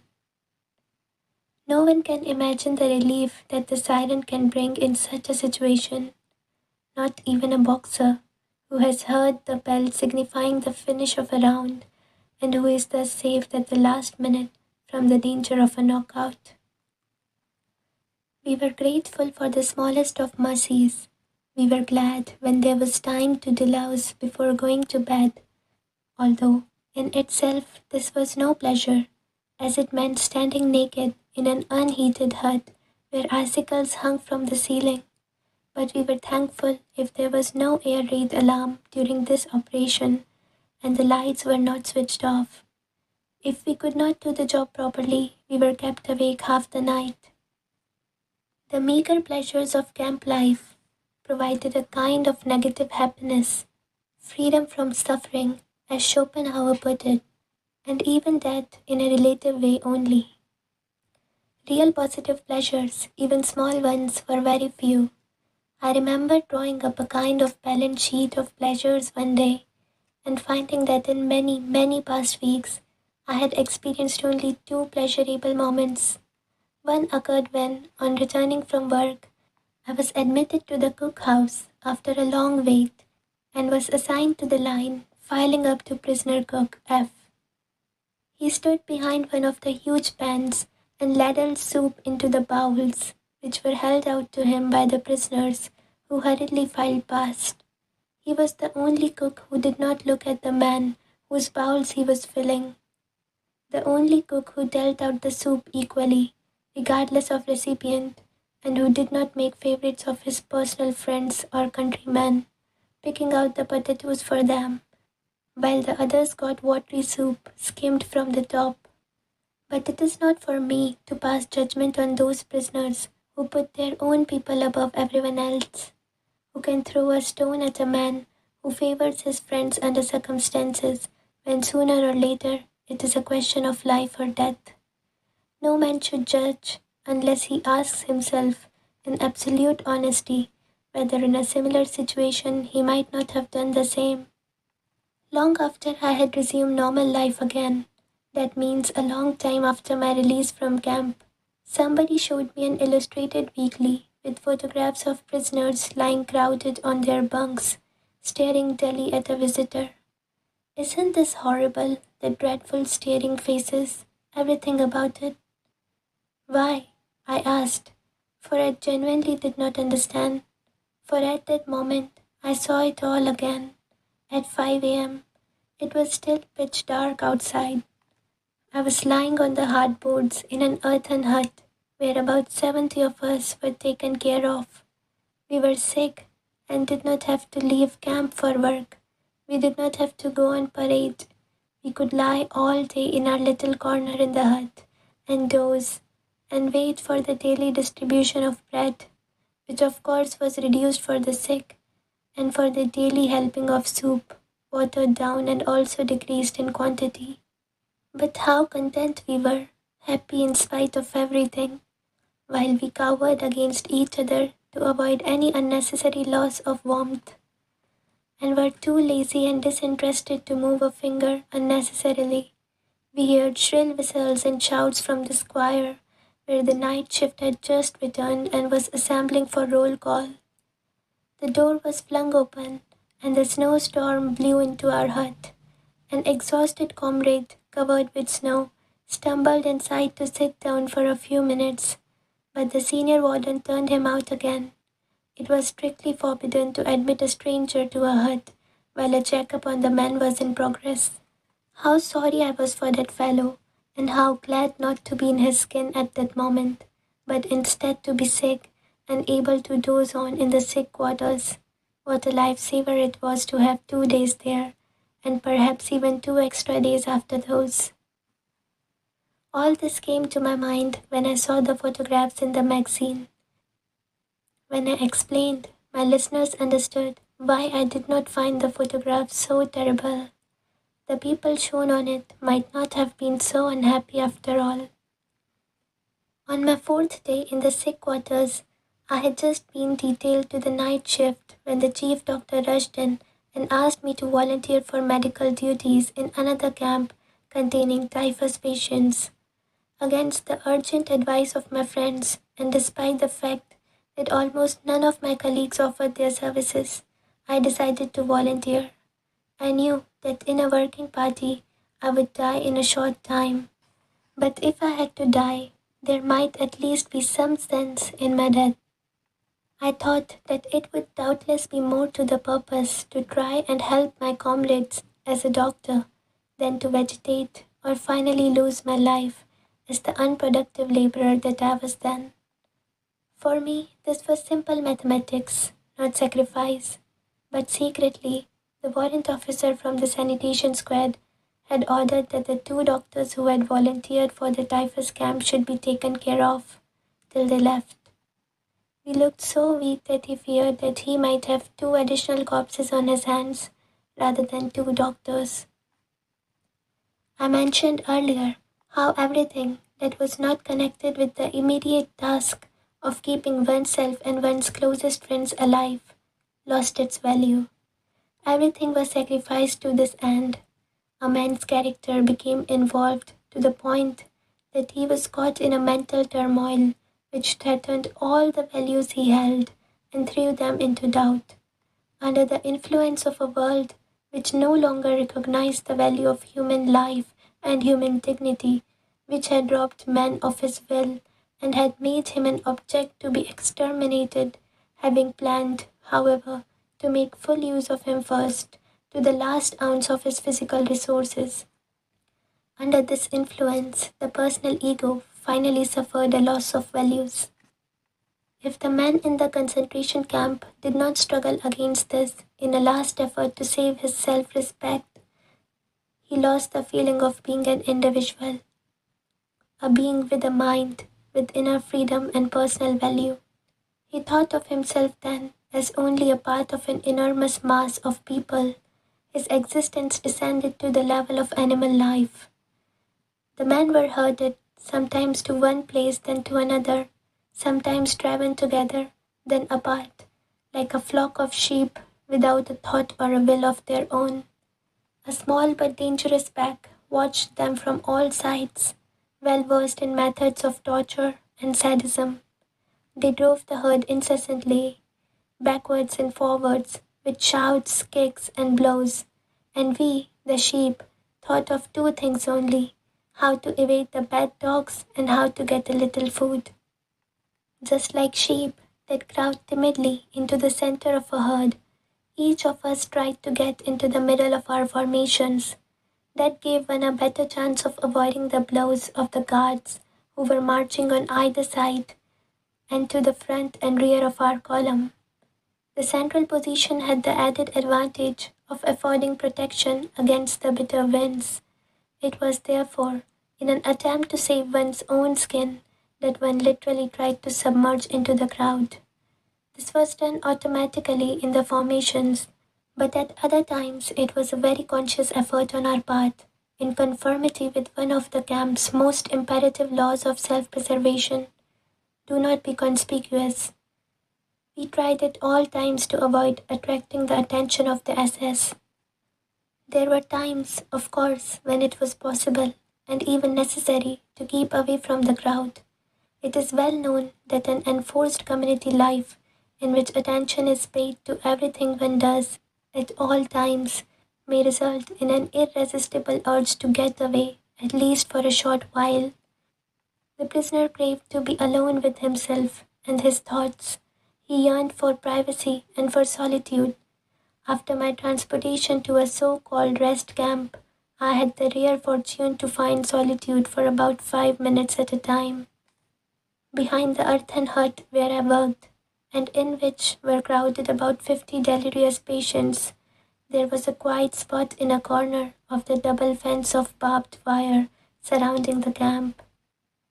A tent had been improvised there with a few poles and branches of trees in order to shelter a half-dozen corpses, the daily death rate in the camp. There was also a shaft leading to the water pipes.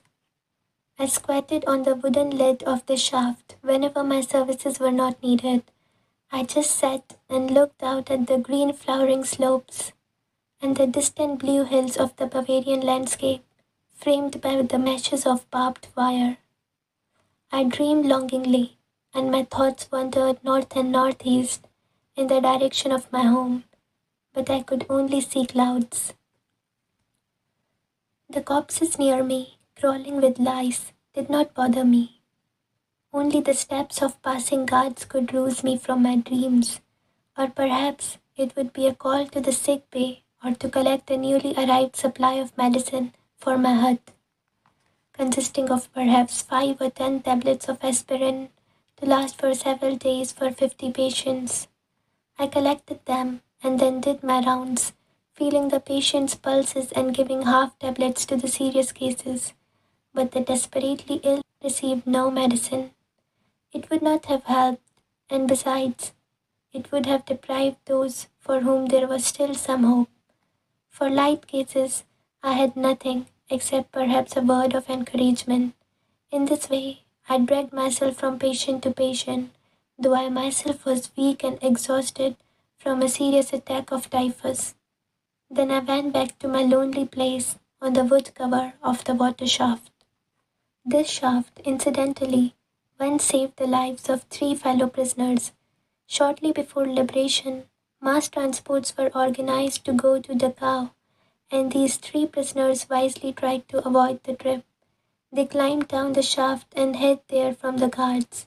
I calmly sat on the lid, looking innocent and playing a childish game of throwing pebbles at the barbed wire. On spotting me, the guard hesitated for a moment, but then passed on.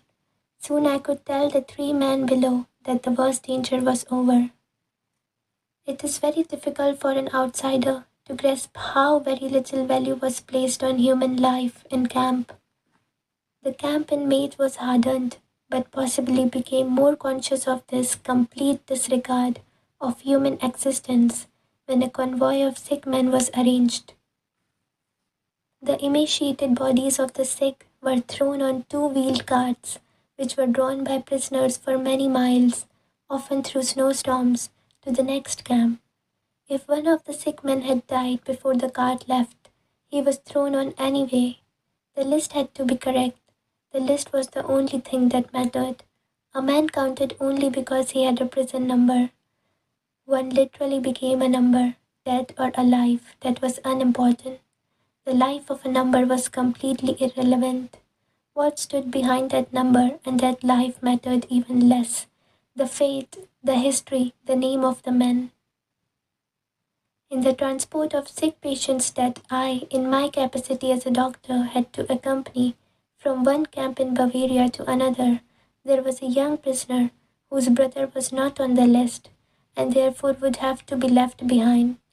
The young man begged so long that the camp warden decided to work an exchange, and the brother took the place of a man who at the moment preferred to stay behind.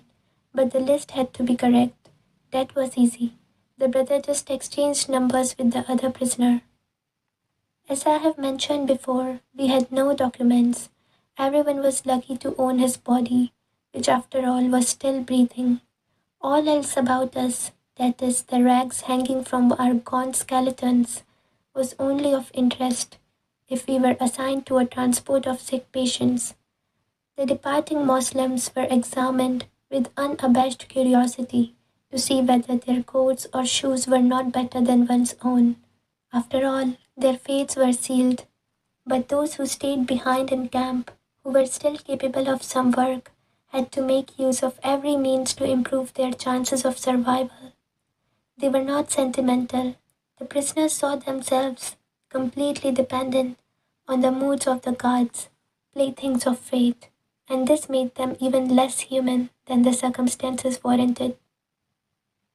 In Auschwitz, I had laid down a rule for myself, which proved to be a good one, and which most of my comrades later followed. I generally answered all kinds of questions truthfully, but I was silent about anything that was not expressly asked for. If I were asked my age, I gave it. If asked about my profession, I said doctor, but did not elaborate. The first morning in Auschwitz, an SS officer came to the parade ground. We had to fall into separate groups of prisoners, over 40 years, under 40 years, metal workers, mechanics, and so forth. Then we were examined for ruptures, and some prisoners had to form a new group. The group that I was in was driven to another hut, where we lined up again. After being sorted out once more and having answered questions as to my age and profession, I was sent to another small group. Once more we were driven to another hut and grouped differently. This continued for some time, and I became quite unhappy, finding myself among strangers who spoke unintelligible foreign languages.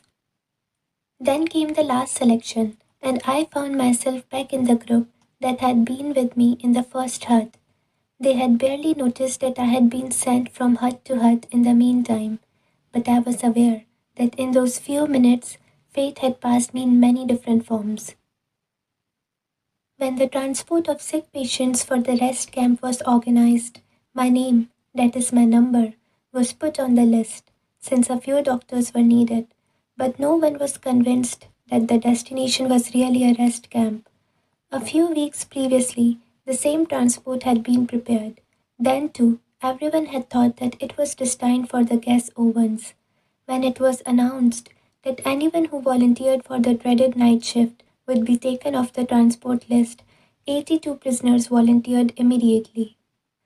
A quarter of an hour later, the transport was cancelled, but the 82 stayed on the list for the night shift. For the majority of them, this meant death within the next fortnight. Now the transport for the rest camp was arranged for the second time. Again, no one knew whether this was a ruse to obtain the last bit of work from the sick, if only for 14 days, or whether it would go to the gas ovens or to a genuine rest camp. The chief doctor, who had taken a liking to me, told me furtively one evening at 9:45, "I have made it known in the orderly room that you can still have your name crossed off the list. You may do so up till 10 o'clock." I told him that this was not my way, that I had learned to let fate take its course. I might as well stay with my friends, I said. There was a look of pity in his eyes, as if he knew. He shook my hand silently, as though it were a farewell, not for life, but from life. Slowly, I walked back to my hut. There I found a good friend waiting for me. You really want to go with them? He asked sadly. Yes, I'm going. Tears came to his eyes, and I tried to comfort him. Then there was something else to do, to make my will. Listen, Otto, if I don't get back home to my wife, and if you should see her again, then tell her that I talked of her daily, hourly, you remember. Secondly, I have loved her more than anyone. Thirdly, the short time I have been married to her outweighs everything, even all we have gone through here. Otto, who are you now? Are you alive? What has happened to you since our last hour together? Did you find your wife again? And do you remember how I made you learn my will by heart, word for word, in spite of your childlike tears? The next morning, I departed with the transport. This time, it was not a ruse. We were not heading for the gas chambers, and we actually did go to a rest camp. Those who had pitied me remained in a camp where famine was to rage even more fiercely than in our new camp. They tried to save themselves, but they only sealed their own fates. Months later, after liberation, I met a friend from the old camp. He related to me how he, as camp policeman, had searched for a piece of human flesh that was missing from a pile of corpses. He confiscated it from a pot in which he found it cooking. Cannibalism had broken out. I had left just in time. Does this not bring to mind the story of death in Tehran? A rich and mighty Persian once walked in his garden with one of his servants. The servant cried that he had just encountered death, who had threatened him. He begged his master to give him his fastest horse so that he could make haste and flee to Tehran, which he could reach that same evening. The master consented, and the servant galloped off on the horse. On returning to his house, the master himself met Death and questioned him. Why did you terrify and threaten my servant? I did not threaten him. I only showed surprise in still finding him here when I planned to meet him tonight in Tehran, said Death. The camp inmate was frightened of making decisions and of taking any sort of initiative whatsoever. This was the result of a strong feeling that fate was one's master and that one must not try to influence it in any way, but instead let it take its own course. In addition, there was a great apathy, which contributed in no small part to the feelings of the prisoner. At times, lightning decisions had to be made, decisions which spelled life or death. The prisoner would have preferred to let fate make the choice for him. This escape from commitment was most apparent when a prisoner had to make the decision for or against an escape attempt. In those minutes in which he had to make up his mind, and it was always a question of minutes, he suffered the tortures of hell. Should he make the attempt to flee? Should he take the risk? I too experienced this torment. As the battlefront drew nearer, I had the opportunity to escape. A colleague of mine who had to visit huts outside the camp in the course of his medical duties wanted to escape and take me with him. Under the pretense of holding a consultation about a patient whose illness required a specialist's advice, he smuggled me out.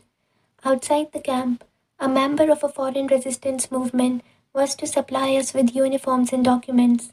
At the last moment, there were some technical difficulties and we had to return to camp once more.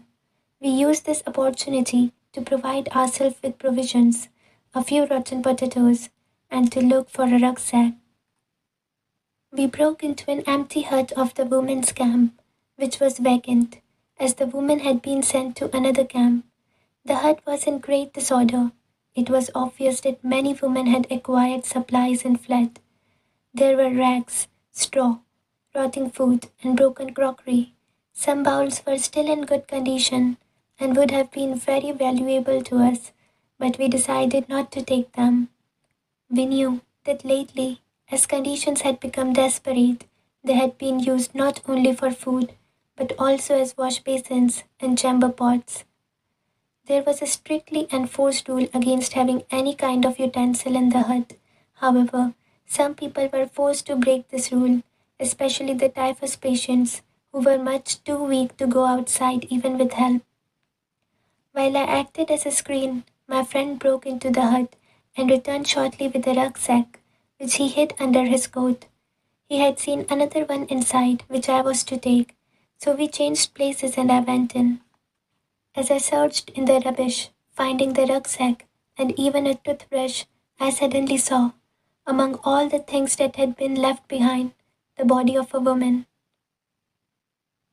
I ran back to my hut to collect all my possessions, my food bowl, a pair of torn mittens inherited from a dead typhus patient, and a few scraps of paper covered with shorthand notes on which, as I mentioned before, I had started to reconstruct the manuscript which I lost at Auschwitz. I made a quick last round of my patients, who were lying huddled on the rotten planks of wood on either side of the huts. I came to my only countryman, who was almost dying, and whose life it had been my ambition to save in spite of his condition. I had to keep my intention to escape to myself, but my comrade seemed to guess that something was wrong. Perhaps I showed a little nervousness. In a tired voice, he asked me, "You two are getting out?" I denied it, but I found it difficult to avoid his sad look. After my round, I returned to him. Again, a hopeless look greeted me, and somehow I felt it to be an accusation. The unpleasant feeling that had gripped me as soon as I had told my friend I would escape with him became more intense. Suddenly, I decided to take fate into my own hands for once. I ran out of the hut and told my friend that I could not go with him. As soon as I had told him with finality that I had made up my mind to stay with my patients, the unhappy feeling left me. I did not know what the following days would bring, but I had gained an inward peace that I had never experienced before. I returned to the hut, sat down on the boards at my countryman's feet, and tried to comfort him. Then I chatted with the others, trying to quiet them in their delirium. Our last day in camp arrived. As the battlefront came nearer, mass reporters had taken nearly all the prisoners to other camps. The camp authorities, the capos, and the cooks had fled. On this day, an order was given that the camp must be evacuated completely by sunset. Even the few remaining prisoners, the sick, a few doctors, and some nurses would have to leave. At night, the camp was to be set on fire. In the afternoon, the trucks which were to collect the sick had not yet appeared. Instead, the camp gates were suddenly closed and the barbed wire closely watched, so that no one could attempt an escape. The remaining prisoners seemed to be destined to burn with the camp. For the second time, my friend and I decided to escape. We had been given an order to bury 3 men outside the barbed wire fence. We were the only 2 in camp who had strength enough to do the job. Nearly all the other lay in the few huts which were still in use, prostrate with fever and delirium. We now made our plans. Along with the first body, we would smuggle out my friend's rucksack, hiding it in the old laundry tub which served as a coffin. When we took out the second body, we would also carry out my rucksack, and on the third trip, we intended to make our escape. The first 2 trips went according to plan. After we returned, I waited while my friend tried to find a piece of bread so that we would have something to eat during the next few days in the woods. I waited. Minutes passed. I became more and more impatient as he did not return. After 3 years of imprisonment, I was picturing freedom joyously, imagining how wonderful it would be to run toward the battlefront, but we did not get that far. The very moment when my friend came back, the camp gate was thrown open. A splendid aluminium-colored car, on which were painted large red crosses, slowly rolled on to the parade ground. A delegate from the International Red Cross in Geneva had arrived, and the camp and its inmates were under his protection. The delegate belated himself in a farmhouse in the vicinity, in order to be near the camp at all times in case of emergency. Who worried about escape now? Boxes with medicines were unloaded from the car. Cigarettes were distributed. We were photographed, and joy reigned supreme. Now there was no need for us to risk running toward the fighting line. In our excitement, we had forgotten the third body, so we carried it outside and dropped it into the narrow grave we had dug for the 3 corpses. The guard who accompanied us, a relatively inoffensive man, suddenly became quite gentle. He saw that the tables might be turned and tried to win our goodwill. He joined in the short prayers that we offered for the dead men before throwing soil over them. After the tension and excitement of the past days and hours, those last days in our race with death, the words of our prayer asking for peace were as fervent as any ever uttered by the human voice. And so, the last day in camp passed in anticipation of freedom, but we had rejoiced too early. The Red Cross delegate had assured us that an agreement had been signed and that the camp must not be evacuated. But that night, the SS arrived with trucks and brought an order to clear the camp. The last remaining prisoners were to be taken to a central camp, from which they would be sent to Switzerland within 48 hours to be exchanged for some prisoners of war. We scarcely recognized the SS. They were so friendly, trying to persuade us to get in the trucks without fear, telling us that we should be grateful for our good luck. Those who were strong enough crowded into the trucks, and the seriously ill and feeble were lifted up with difficulty. My friend and I, we did not hide our rucksacks now, stood in the last group, from which 13 would be chosen for the next to last truck. The chief doctor counted out the requisite number, but he omitted the 2 of us. The 13 were loaded into the truck and we had to stay behind. Surprised, very annoyed and disappointed, we blamed the chief doctor, who excused himself by saying that he had been tired and distracted. He said that he had thought we still intended to escape. Impatiently, we sat down, keeping our rucksacks on our backs, and waited with the few remaining prisoners for the last truck. We had to wait a long time. Finally, we lay down on the mattresses of the deserted guard room, exhausted by the excitement of the last few hours and days, during which we had fluctuated continually between hope and despair. We slept in our clothes and shoes, ready for the journey. The noise of rifles and cannons woke us. The flashes of tracer bullets and gunshots entered the hut. The chief doctor dashed in and ordered us to take cover on the floor. One prisoner jumped on my stomach from the bed above me and with his shoes on. That awakened me all right. Then we grasped what was happening. The battlefront had reached us. The shooting decreased and morning dawned. Outside on the pole at the camp gate, a white flag floated in the wind. Many weeks later, we found out that even in those last hours, fate had toyed with us few remaining prisoners. We found out just how uncertain human decisions are, especially in matters of life and death.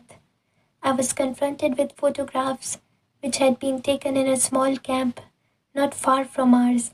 Our friends who had thought they were traveling to freedom that night had been taken in the trucks to this camp, and there they were locked in the huts and burned to death. Their partially charred bodies were recognizable on the photograph.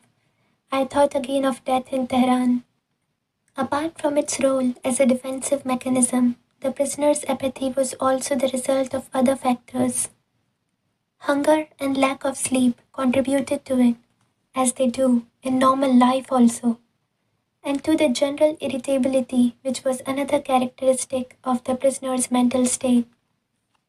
The lack of sleep was due partly to the pestering of vermin which infested the terribly overcrowded huts because of the general lack of hygiene and sanitation. The fact that we had neither nicotine nor caffeine also contributed to the state of apathy and irritability. Besides these physical causes, there were mental ones, in the form of certain complexes. The majority of prisoners suffered from a kind of inferiority complex. We all had once been, or had fancied ourselves to be somebody. Now we were treated like complete non-entities. The consciousness of one's inner value is anchored in higher, more spiritual things, and cannot be shaken by camp life. But how many free men, let alone prisoners, possess it? Without consciously thinking about it, the average prisoner felt himself utterly degraded. This became obvious when one observed the contrast offered by the singular sociological structure of the camp. The more prominent prisoners, the capos, the cooks, the storekeepers, and the camp policemen did not, as a rule, feel degraded at all, like the majority of prisoners, but on the contrary, promoted. Some even developed miniature delusions of grandeur.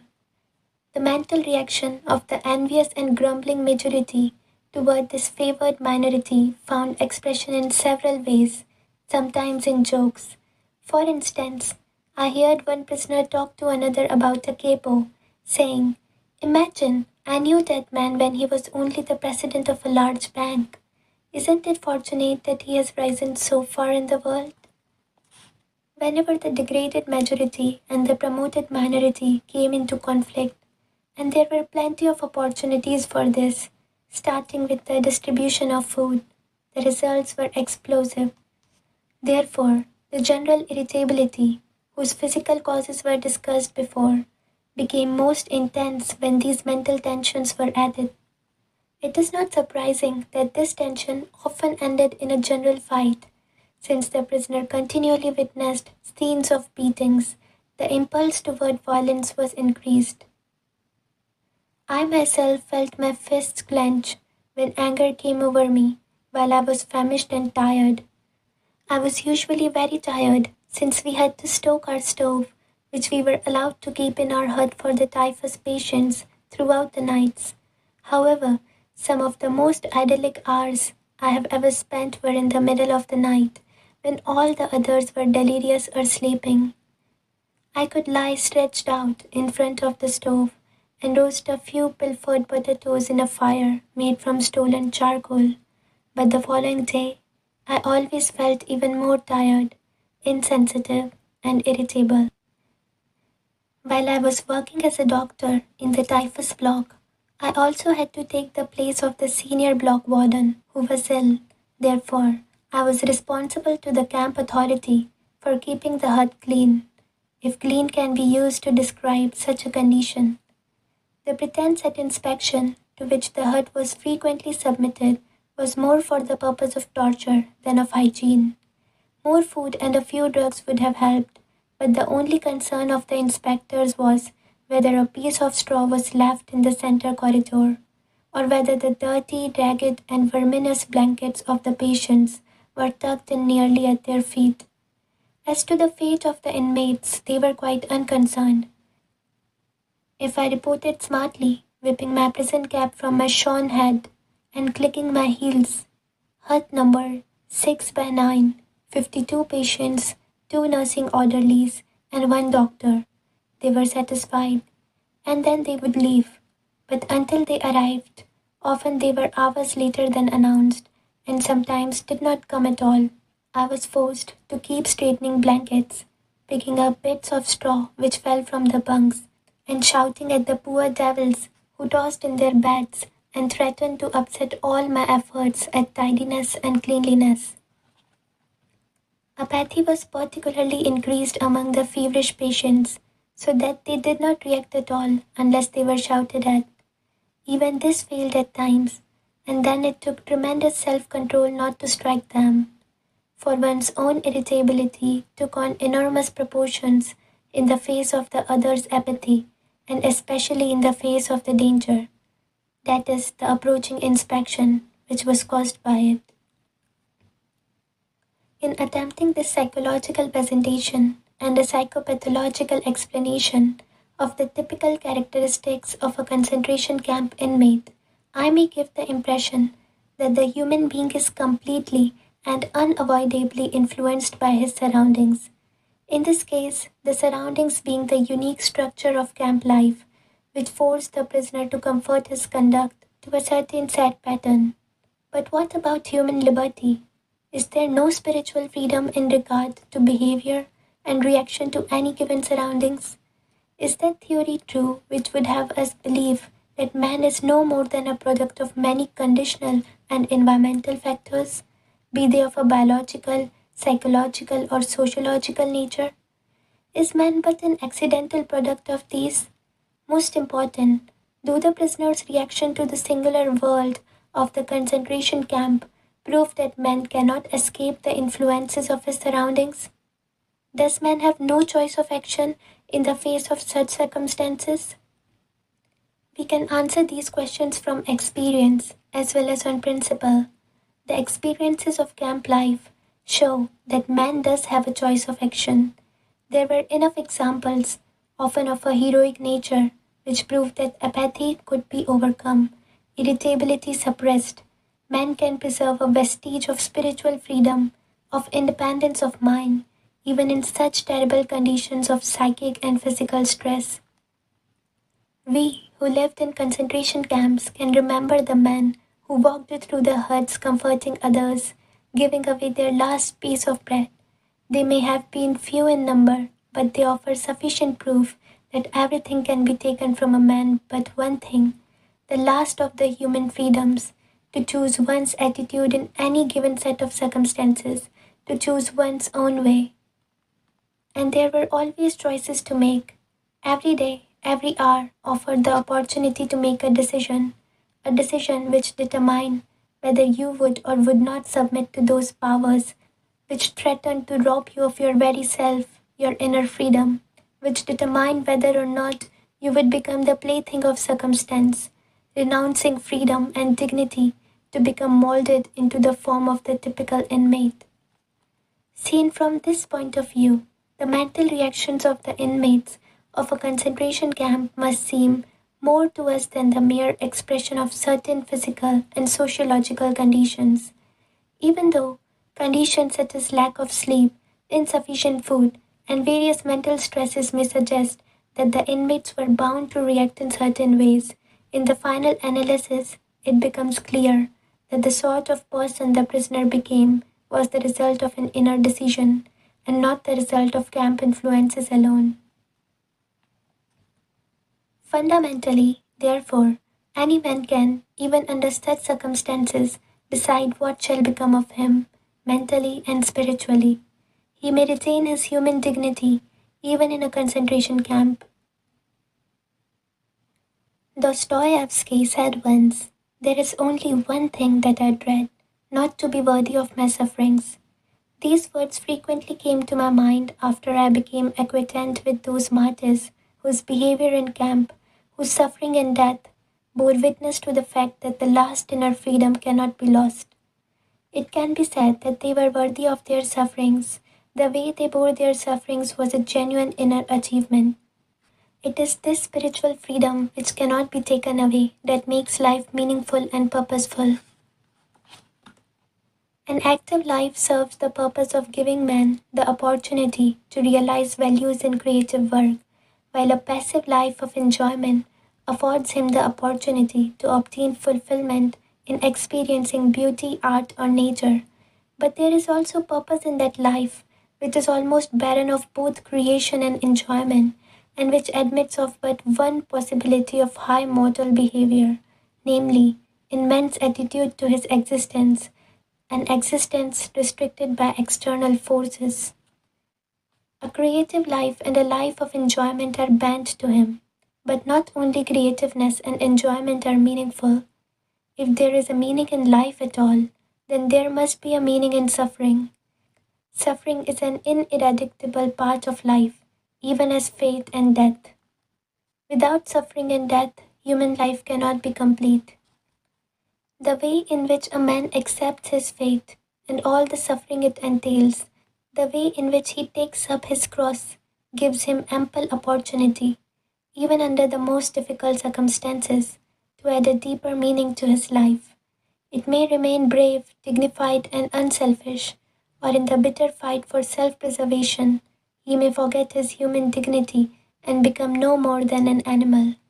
Here lies the chance for a man, either to make use of or to forego the opportunities of attaining the moral values that a difficult situation may afford him, and this decides whether he is worthy of his sufferings or not.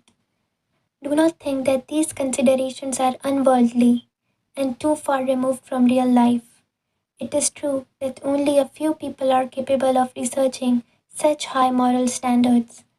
Of the prisoners, only a few kept their full inner liberty and obtained those values which their suffering afforded.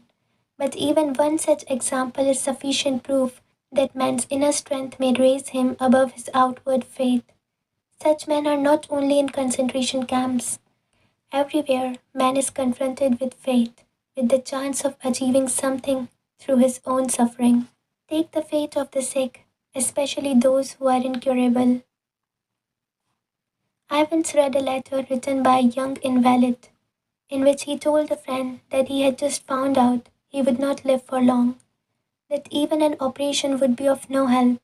He wrote further that he remembered the film he had seen, in which a man was portrayed who waited for death in a courageous and dignified way. The boy had thought it a great accomplishment to meet death so well. Now he wrote, fate was offering him a similar chance.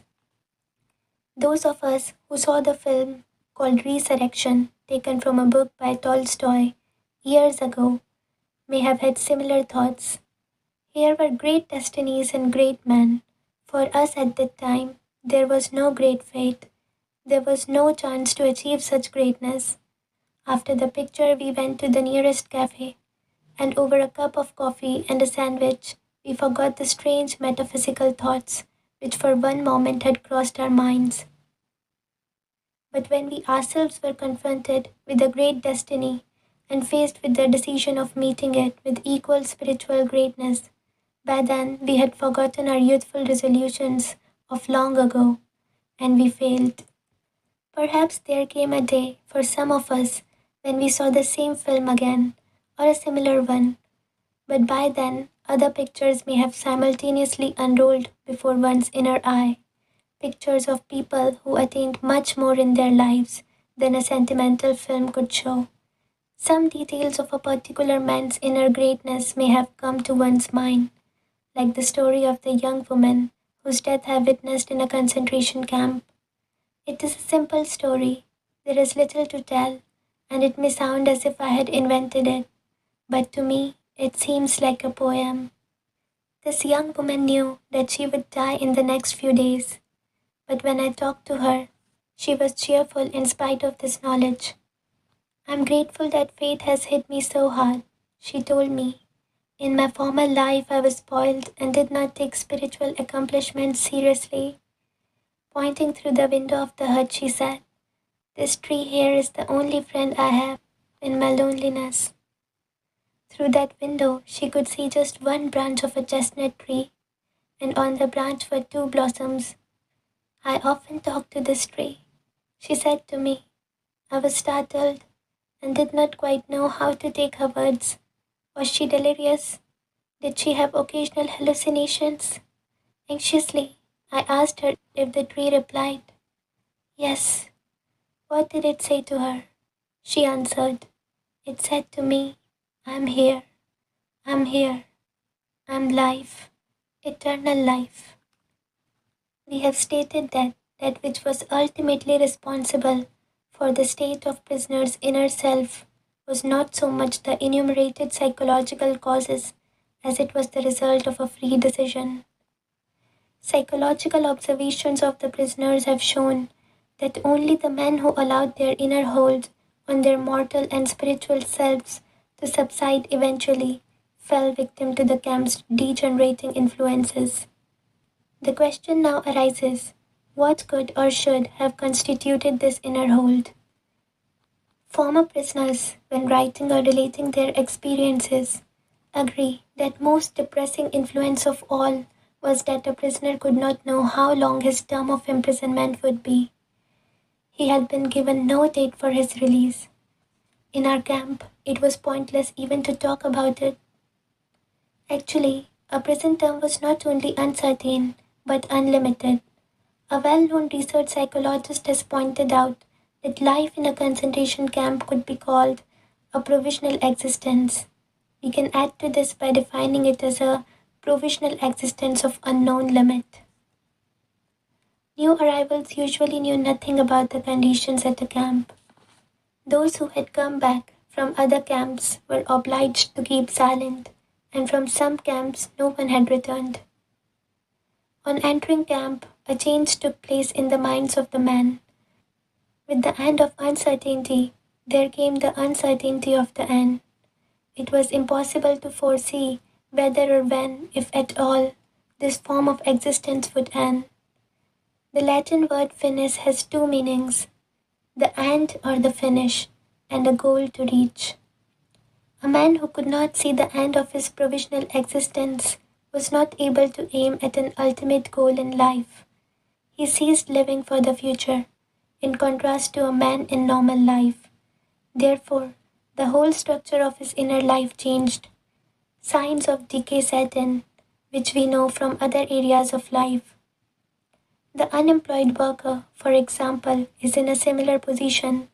His existence has become provisional, and in a certain sense, he cannot live for the future or aim at a goal. Research work done on unemployed minors has shown that they suffer from a peculiar sort of deformed time, inner time, which is a result of their unemployed state. Prisoners too suffered from this strange time experience. In camp, a small time unit, a day, for example, filled with hourly tortures and fatigue, appeared endless. A large time unit, perhaps a week, seemed to pass very quickly. My comrades agreed when I said that in a camp, a day lasted longer than a week. How paradoxical was our time experience. In this connection, we are reminded of Thomas Mann's The Magical Mountain, which contains some very pointed psychological remarks. Mann studies the spiritual development of people who are in an analogous psychological position, that is tuberculosis patients in a sanatorium who also knew no date for their release. They experience a similar existence without a future and without a goal. One of the prisoners, who on his arrival marched with a long column of new inmates from the station to the camp, told me later that he had felt as though he were marching at his own funeral. His life had seemed to him absolutely without future. He regarded it as over and done, as if he had already died. This feeling of lifelessness was intensified by other causes. In time, it was the limitlessness of the term of imprisonment which was most acutely felt. In space, the narrow limits of the prison, anything outside the barbed wire became remote, out of reach, and in a way unreal. The events and the people outside, all the normal life there had a ghostly aspect for the prisoner. The outside life, that is, as much as he could see of it, appeared to him almost as it might have to a dead man who looked at it from another world. A man who let himself decline because he could not see any future goal found himself occupied with retrospective thoughts. In a different connection, we have already spoken of the tendency there was to look into the past to help make the present, with all its horror, less real. But in robbing the present of its reality, there lay a certain danger. It became easy to overlook the opportunities to make something positive of camp life, opportunities which usually did exist. Regarding our provisional existence as unreal was in itself an important factor in causing the prisoners to lose their hold on life. Everything in a way became pointless. Such people forgot that often it is just such an exceptionally difficult external situation which gives man the opportunity to grow spiritually beyond himself. Instead of taking the camp's difficulties as a test of their inner strength, they did not take their life seriously and despised it as something of no consequence. They preferred to close their eyes and to live in the past. Life for such people became meaningless. Naturally, only a few people were capable of reaching great spiritual heights, but a few were given the chance to attain human greatness, even though their apparent worldly failure and death, an accomplishment which in ordinary circumstances they would never have achieved. To the others of us, the mediocre and the half-hearted, the words of Bismarck could be applied. Life is like being at the dentist. You always think that the worst is still to come, and yet it is over already. Varying this, we could say that most men in a concentration camp believed that the real opportunities of life had passed, yet in reality, there was an opportunity and a challenge. One could make a victory of those experiences, turning life into an inner triumph, or one could ignore the challenge and simply vegetate, as did a majority of the prisoners. Any attempt at fighting the camp's psychopathological influence on the prisoner by psychotherapeutic or psychohygienic methods had to aim at giving him inner strength by pointing out to him a future goal to which he could look forward. Instinctively, some of the prisoners attempted to find one on their own.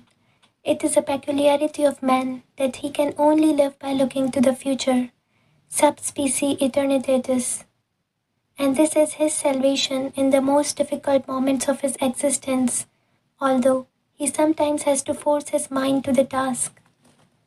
I remember a personal experience, almost in tears from pain. I had terrible sores on my feet from wearing torn shoes.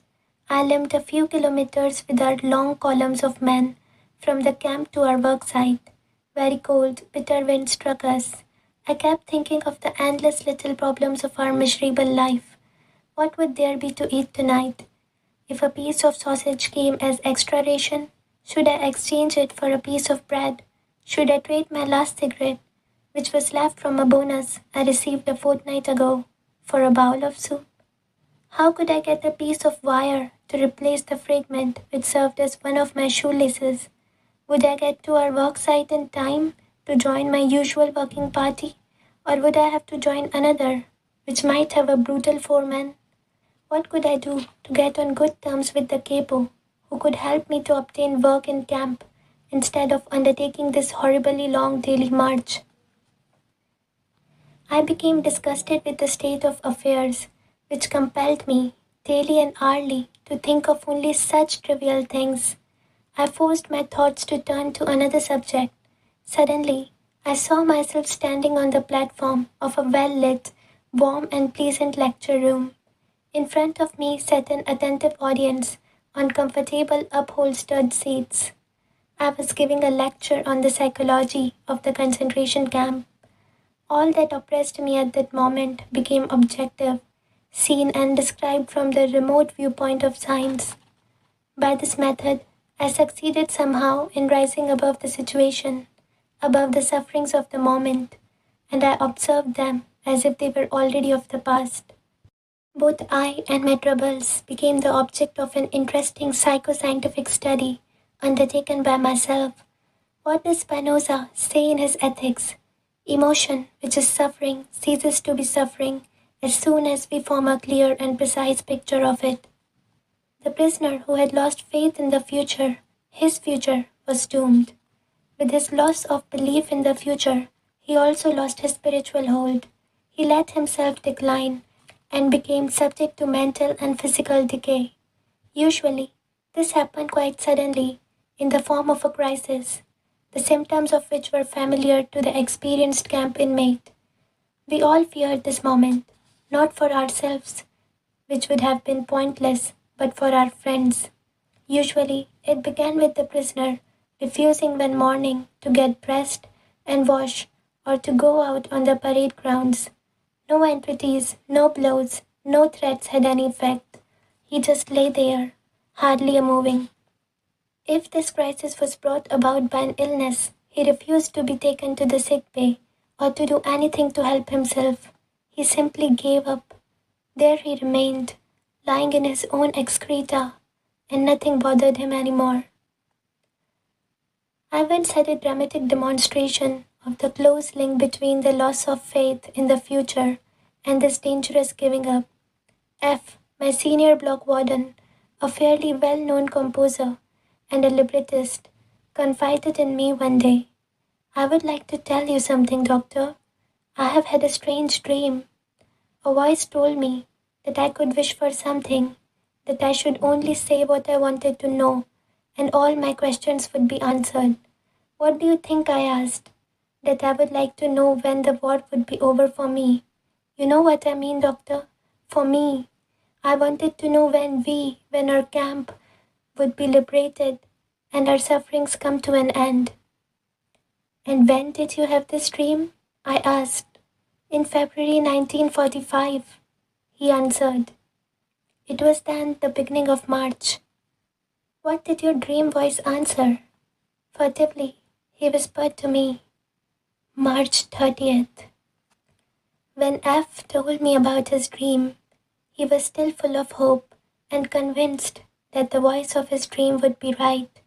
But as the promised day drew nearer, the war news which reached our camp made it appear very unlikely that we would be free on the promised date. On March 29th, F suddenly became ill and ran a high temperature. On March 30th, the day his prophecy had told him that the war and suffering would be over for him, he became delirious and lost consciousness. On March 31st, he was dead. To all outward appearances, he had died of typhus. Those who know how close the connection is between the state of mind of a man, his courage and hope, or lack of them, and the state of immunity of his body, will understand that the sudden loss of hope and courage can have a deadly effect. The ultimate cause of my friend's death was that the expected liberation did not come, and he was severely disappointed. This suddenly lowered his body's resistance against the latent typhus infection. His faith in the future and his will to live had become paralyzed, and his body fell victim to illness, and thus the voice of his dream was right after all. The observations of this one case and the conclusion drawn from them are in accordance with something that was drawn to my attention by the chief doctor of our concentration camp. The death rate in the week between Christmas 1944 and New Year's 1945 increased in camp beyond all previous experience. In his opinion, the explanation for this increase did not lie in the harder working conditions or the deterioration of our food supplies or a change of weather or new epidemics. It was simply that the majority of the prisoners had lived in the naive hope that they would be home again by Christmas. As the time drew near and there was no encouraging news, the prisoners lost courage and disappointment overcame them. This had a dangerous influence on their powers of resistance, and a great number of them died. As we said before, any attempt to restore a man's inner strength in the camp had first to succeed in showing him some future goal. Nietzsche's words, "He who has a why to live for can bear with almost anyhow," could be the guiding motto for all psychotherapeutic and psychohygienic efforts regarding prisoners. Whenever there was an opportunity for it, one had to give them a why, an aim for their lives, in order to strengthen them to bear the terrible how of their existence. Woe to him who saw no more sense in his life, no aim, no purpose, and therefore no point in carrying on. He was soon lost. The typical reply with which such a man rejected all encouraging arguments was, "I have nothing to expect from my life anymore." What sort of answer can one give to that? What was really needed was a fundamental change in our attitude toward life. We had to learn ourselves, and furthermore, we had to teach the despairing man that it did not really matter what we expected from life, but rather what life expected from us. We needed to stop asking about the meaning of life, and instead to think of ourselves as those who were being questioned by life, daily and hourly. Our answer must consist not in talk and meditation, but in right action and in right conduct. Life ultimately means taking the responsibility to find the right answer to its problems and to fulfill the tasks which it constantly sets for each individual. These tasks, and therefore the meaning of life, differ from man to man and from moment to moment. Thus, it is impossible to define the meaning of life in a general way. Questions about the meaning of life can never be answered by sweeping statements. Life does not mean something vague, but something very real and concrete, just as life's tasks are also very real and concrete. They form man's destiny, which is different and unique for each individual. No man and no destiny can be compared with any other man or any other destiny. No situation repeats itself, and each situation calls for a different response. Sometimes, the situation in which a man finds himself may require him to shape his own fate by action. At other times, it is more advantageous for him to make use of an opportunity for contemplation and to realize assets in this way. Sometimes, man may be required simply to accept fate, to bear his cross. Every situation is distinguished by its uniqueness, and there is always only one right answer to the problem posed by the situation at hand. When a man finds that it is his destiny to suffer, he will have to accept his suffering as his task, his single and unique task. He will have to acknowledge the fact that even in suffering he is unique and alone in the universe. No one can relieve him of his suffering or suffer in his place.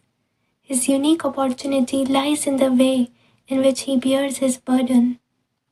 For us as prisoners, these thoughts were not speculations far removed from reality. They were the only thoughts that could be of help to us. They kept us from despair, even when there seemed to be no chance of coming out of it alive.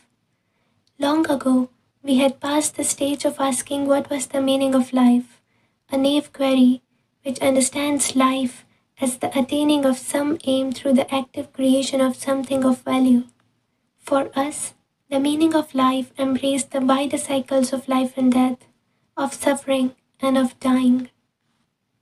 Once the meaning of suffering had been revealed to us, we refused to minimize or alleviate the camp's tortures by ignoring them or harboring false illusions and entertaining artificial optimism. Suffering had become a task on which we did not want to turn our backs. We had realized its hidden opportunities for achievement, the opportunities which caused the poet Rilke to write, "How much suffering there is to get through." Rilke spoke of getting through suffering as others would talk of getting through work. There was plenty of suffering for us to get through. Therefore, it was necessary to face up to the full amount of suffering, trying to keep moments of weakness and furtive tears to a minimum. But there was no need to be ashamed of tears, for tears bore witness that a man had the greatest of courage, the courage to suffer. Only very few realized that. Shamefacedly, some confessed occasionally that they had wept, like the comrade who answered my question of how he had gotten over his edema by confessing, "I have wept it out of my system." The tender beginnings of a psychotherapy or psychohygiene were, when they were possible at all in the camp, either individual or collective in nature.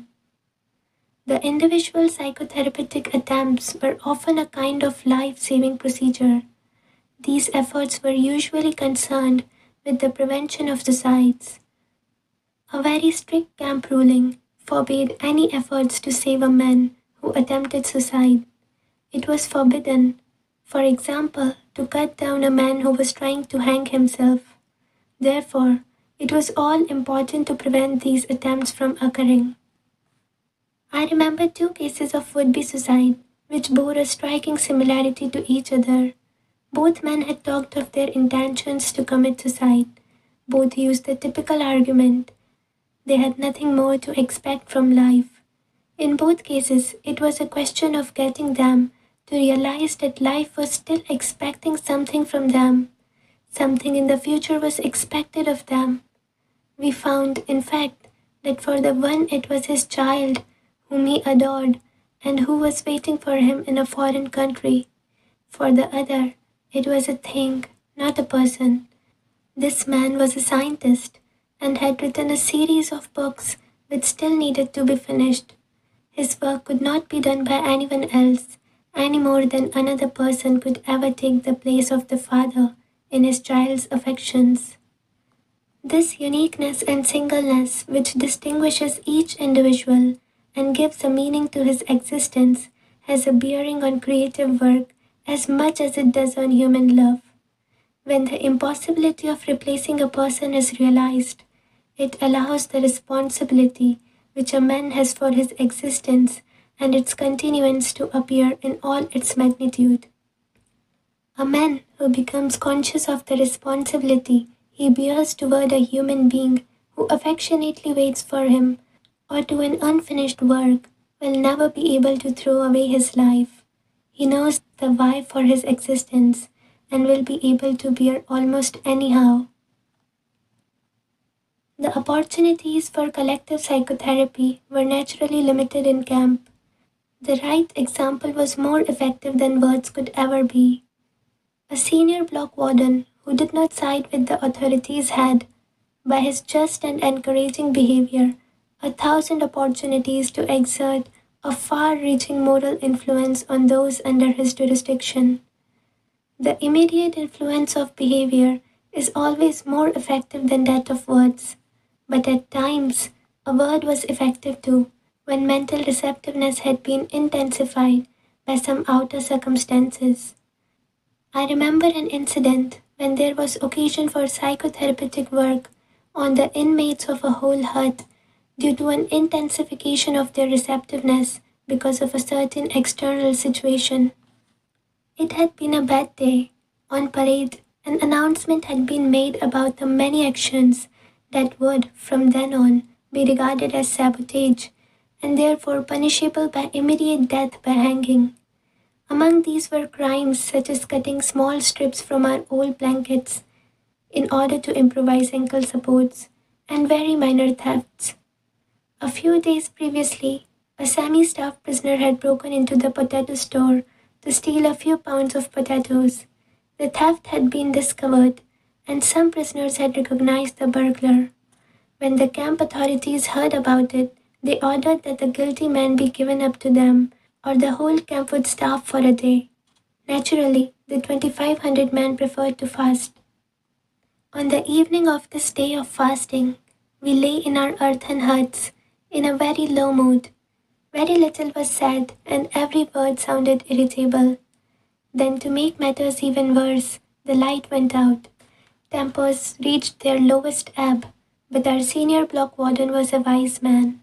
He improvised a little talk about all that was on our minds at that moment. He talked about the many comrades who had died in the last few days, either of sickness or of suicide, but he also mentioned what may have been the real reason for their deaths, giving up hope. He maintained that there should be some way of preventing possible future victims from reaching this extreme state, and it was to me that the warden pointed to give this advice. God knows, I was not in the mood to give psychological explanations or to preach any sermons, to offer my comrades a kind of medical care of their souls. I was cold and hungry, irritable and tired, but I had to make the effort and use this unique opportunity. Encouragement was now more necessary than ever. So I began by mentioning the most trivial of comforts first. I said that even in this Europe, in the 6th winter of the Second World War, our situation was not the most terrible we could think of. I said that each of us had to ask himself what irreplaceable losses he had suffered up to then. I speculated that for most of them, these losses had really been few.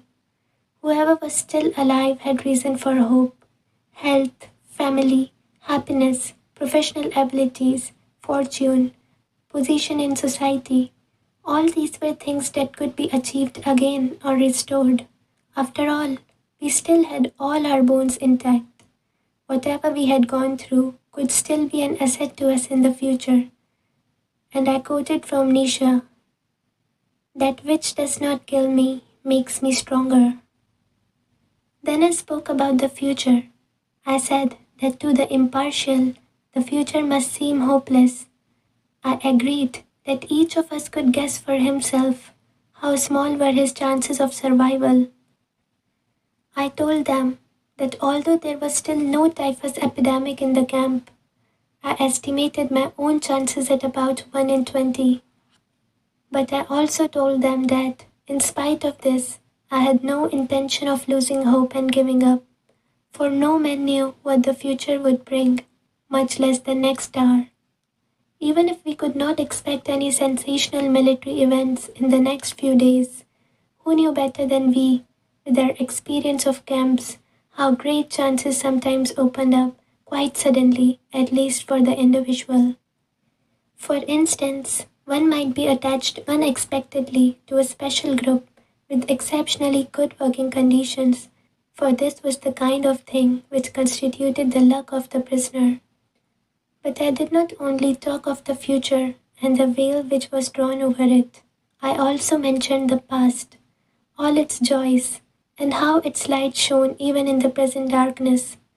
Again, I quoted a poet to avoid sounding like a preacher myself, who had written, "What you have experienced, no power on earth can take from you."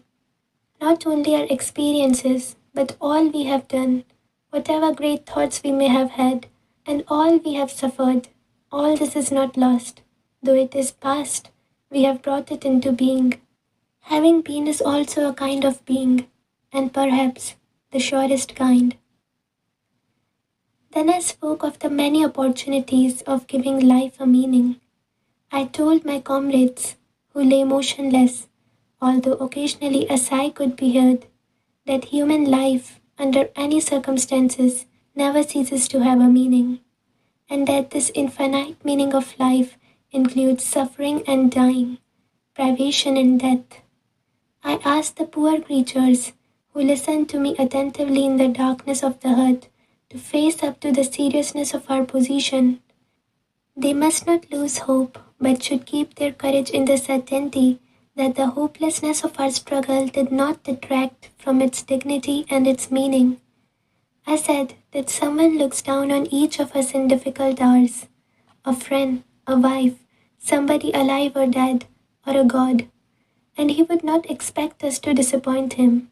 He would hope to find us suffering proudly, not miserably, knowing how to die. And finally, I spoke of our sacrifice, which had meaning in every case. It was in the nature of this sacrifice that it should appear to be pointless in the normal world, the world of material success. But in reality, our sacrifice did have a meaning. Those of us who had any religious faith, I said frankly, could understand without difficulty. I told them of a comrade who on his arrival in camp had tried to make a pact with heaven that his suffering and death should save the human being he loved from a painful end. For this man, suffering and death were meaningful. His was a sacrifice of the deepest significance. He did not want to die for nothing. None of us wanted that. The purpose of my words was to find a full meaning in our life, then and there, in that hut and in that practically hopeless situation. I saw that my efforts had been successful. When the electric bulb flared up again, I saw the miserable figures of my friends limping toward me to thank me with tears in their eyes. But I have to confess here that only too rarely had I the inner strength to make contact with my companions in suffering, and that I must have missed many opportunities for doing so. We now come to the third stage of a prisoner's mental reactions, the psychology of the prisoner after his liberation. But prior to that, we shall consider a question which the psychologist is asked frequently. especially when he has personal knowledge of these matters. What can you tell us about the psychological makeup of the camp guards? How is it possible that men of flesh and blood could treat others as so many prisoners say they have been treated? Having once heard these accounts and having come to believe that these things did happen, one is bound to ask how, psychologically, they could happen. To answer this question without going into great detail, a few things must be pointed out. First, among the guards there were some sadists in the purest clinical sense. Second, these sadists were always selected when a really severe detachment of guards was needed. There was great joy at our worksite when we had permission to warm ourselves for a few minutes after 2 hours of work in the bitter frost, in front of a little stove which was fed with twigs and scraps of wood. But there were always some foremen who found a great pleasure in taking this comfort from us. How clearly their faces reflected this pleasure when they not only forbade us to stand there, but turned over the stove and dumped its lovely fire into the snow. When the S's took a dislike to a person, there was always some special man in their ranks, known to have a passion for and to be highly specialized in sadistic torture, to whom the unfortunate prisoner was sent. Third, the feelings of the majority of the guards had been dulled by the number of years in which, in ever increasing doses, they had witnessed the brutal methods of the camp. These morally and mentally hardened men at least refused to take active part in sadistic measures, but they did not prevent others from carrying them out. Fourth, it must be stated that even among the guards, there were some who took pity on us. I shall only mention the commander of the camp from which I was liberated. It was found after the liberation. Only the camp doctor, a prisoner himself, had known of it previously, that this man had paid no small sum of money from his own pocket in order to purchase medicines for his prisoners from the nearest market town. But the senior camp warden, a prisoner himself, was harder than any of the SS guards. He beat the other prisoners at every slightest opportunity, while the camp commander, to my knowledge, never once lifted his hand against any of us. An interesting incident, with reference to this SS commander, is in regard to the attitude toward him of some of his Jewish prisoners. At the end of the war, when the American troops liberated the prisoners from our camp, 3 young Hungarian Jews hid this commander in the Bavarian woods. Then they went to the commandant of the American forces, who was very eager to capture this SS commander, and they said they would tell him where he was, but only under certain conditions. The American commander must promise that absolutely no harm would come to this man. After a while, the American officer finally promised these young Jews that the SS commander, when taken into captivity, would be kept safe from harm.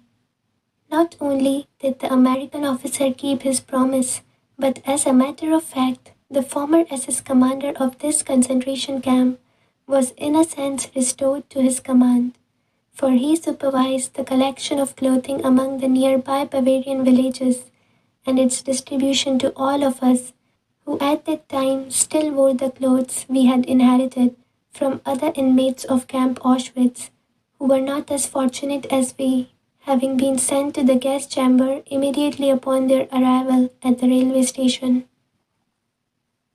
It is apparent that the mere knowledge that a man was either a camp guard or a prisoner tells us almost nothing.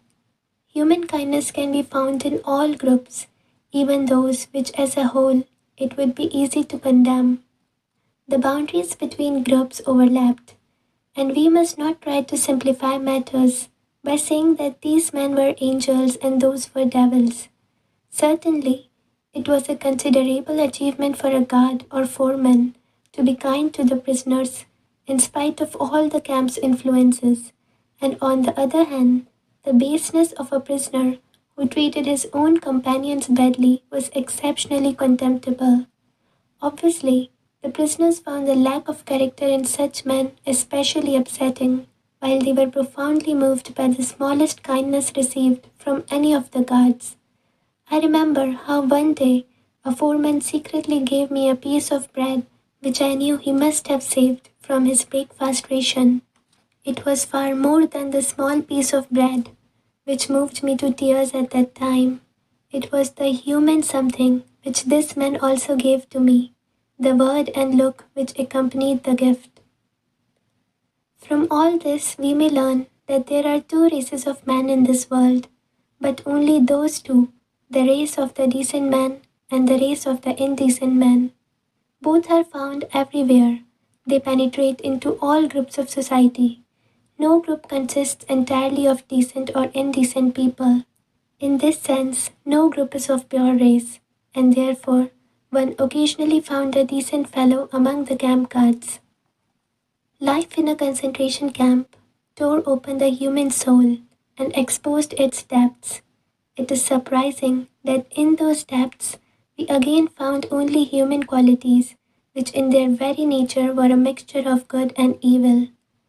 The rift dividing good from evil, which goes through all human beings, reaches into the lowest depths and become apparent even on the bottom of the abyss, which is laid open by the concentration camp. And now to the last chapter in the psychology of a concentration camp, the psychology of the prisoner who has been released. In describing the experiences of liberation, which naturally must be personal, we shall pick up the threads of that part of our narrative which told of the morning when the white flag was hoisted above the camp gates after days of high tension.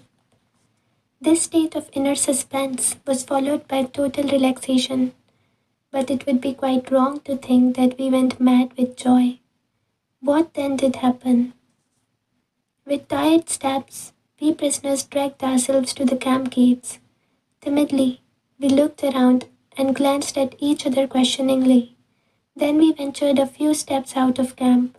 This time, no orders were shouted at us, nor was there any need to duck quickly to avoid a blow or kick. Oh no, this time the guards offered us cigarettes. We hardly recognized them at first. They had hurriedly changed into civilian clothes. We walked slowly along the road leading from the camp. Soon our legs hurt and threatened to buckle, but we limped on. We wanted to see the camp surroundings for the first time with the eyes of free man. Freedom, we repeated to ourselves, and yet we could not grasp it. We had said this word so often during all the years we dreamed about it, that it had lost its meaning. Its reality did not penetrate into our consciousness. We could not grasp the fact that freedom was ours. We came to meadows full of flowers. We saw and realized that they were there, but we had no feelings about them. The first spark of joy came when we saw a rooster with a tail of multicolored feathers, but it remained only a spark. We did not yet belong to this world. In the evening, when we all met again in our hut, one said secretly to the other, "Tell me, were you pleased today?" And the other replied, feeling ashamed, as he did not know that we all felt similarly. Truthfully, no. We had literally lost the ability to feel pleased and had to relearn it slowly. Psychologically, what was happening to the liberated prisoners could be called depersonalization. Everything appeared unreal, unlikely, as in a dream. We could not believe it was true. How often in the past years had we been deceived by dreams? We dreamt that the day of liberation had come, that we had been set free and had returned home, greeted our friends, embraced our wives, sat down at the table and started to tell of all the things we had gone through, even of how we had often seen the day of liberation in our dreams. And then a whistle shrilled in our ears, the signal to get up, and our dreams of freedom came to an end. And now the dream had come true. But could we truly believe in it? The body has fewer inhibitions than the mind. It made good use of the new freedom from the first moment on. It began to eat ravenously for hours and days, even half the night. It is amazing what quantities one can eat. And when one of the prisoners was invited out by a friendly farmer in the neighborhood, he ate and then drank coffee, which loosened his tongue, and he then began to talk, often for hours. The pressure which had been on his mind for years was released at last. Hearing him talk, one got the impression that he had to talk, that his desire to speak was irresistible.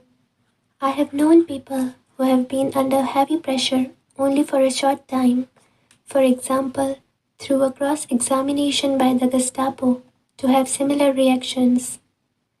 Many days passed until not only the tongue was loosened, but something within oneself as well. Then feeling suddenly broke through the strange fetters which had restrained it. One day, a few days after the liberation, I walked through the country past flowering meadows for miles and miles toward the market town near the camp. Larks rose to the sky, and I could hear their joyous song. There was no one to be seen for miles around. There was nothing but the white earth and sky, and the lark's jubilation and the freedom of space.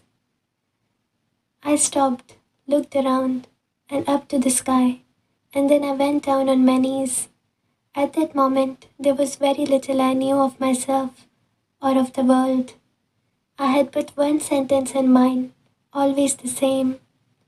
I called to the Lord from a narrow prison, and He answered me in the freedom of space. How long I knelt there and repeated this sentence, memory can no longer recall. But I know that on that day, in that hour, my new life started. Step for step, I progressed until I again became a human being. The way that led from the acute mental tension of the last days in camp, from that war of nerves to mental peace, was certainly not free from obstacles.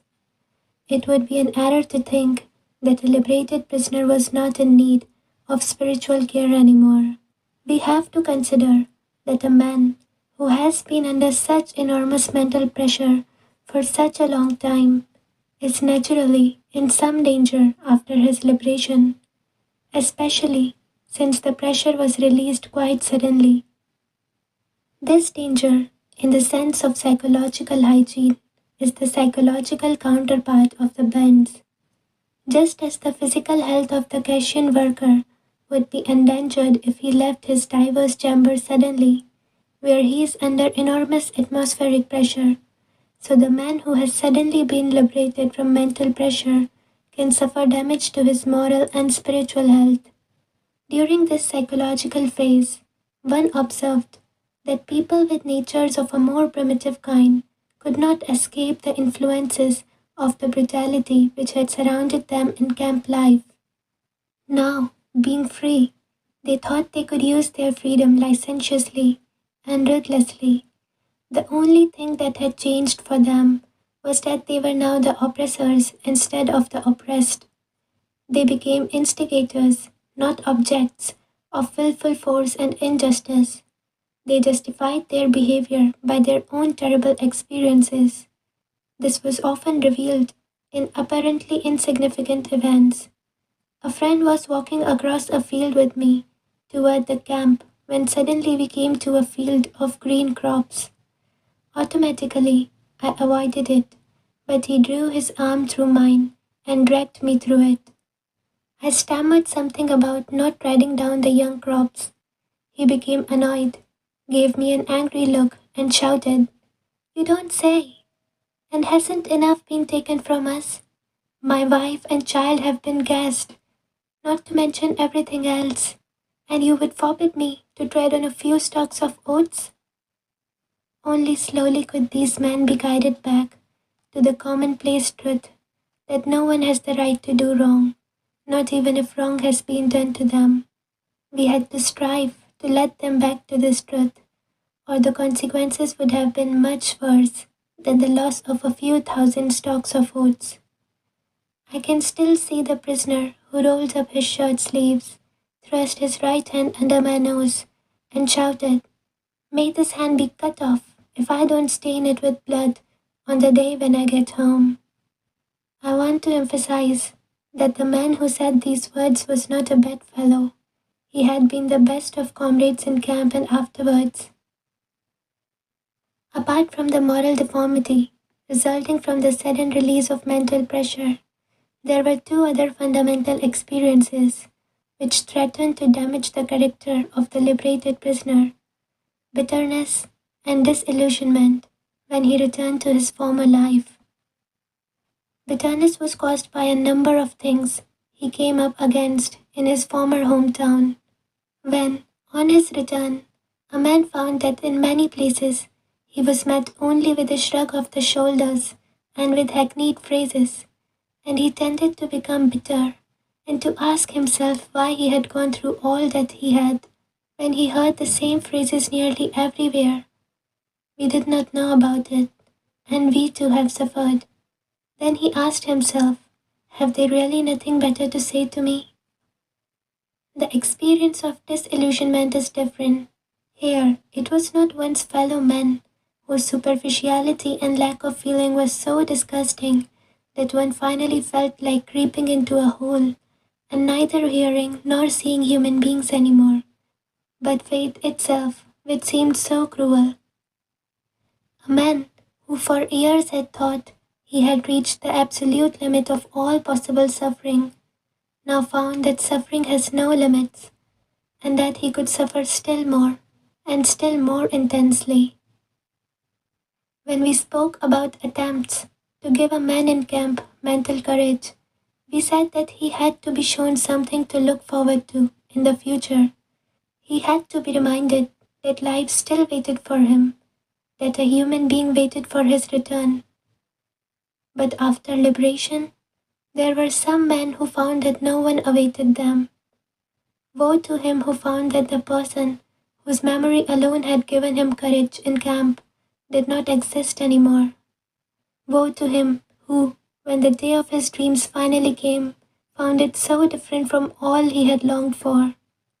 Perhaps he boarded a trolley, traveled out to the home which he had seen for years in his mind, and only in his mind, and pressed the bell, just as he has longed to do in the thousands of dreams, only to find that the person who should open the door was not there, and would never be there again.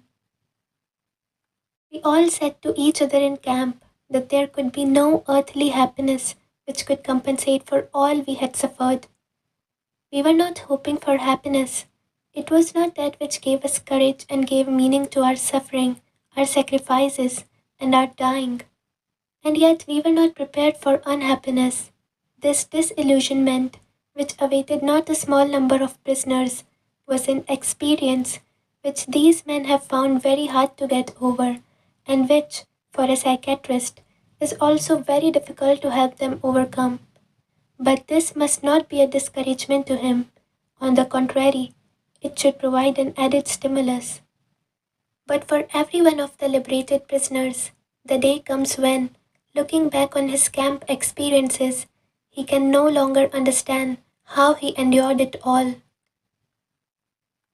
As the day of his liberation eventually came, when everything seemed to him like a beautiful dream, so also the day comes when all his camp experiences seem to him nothing but a nightmare.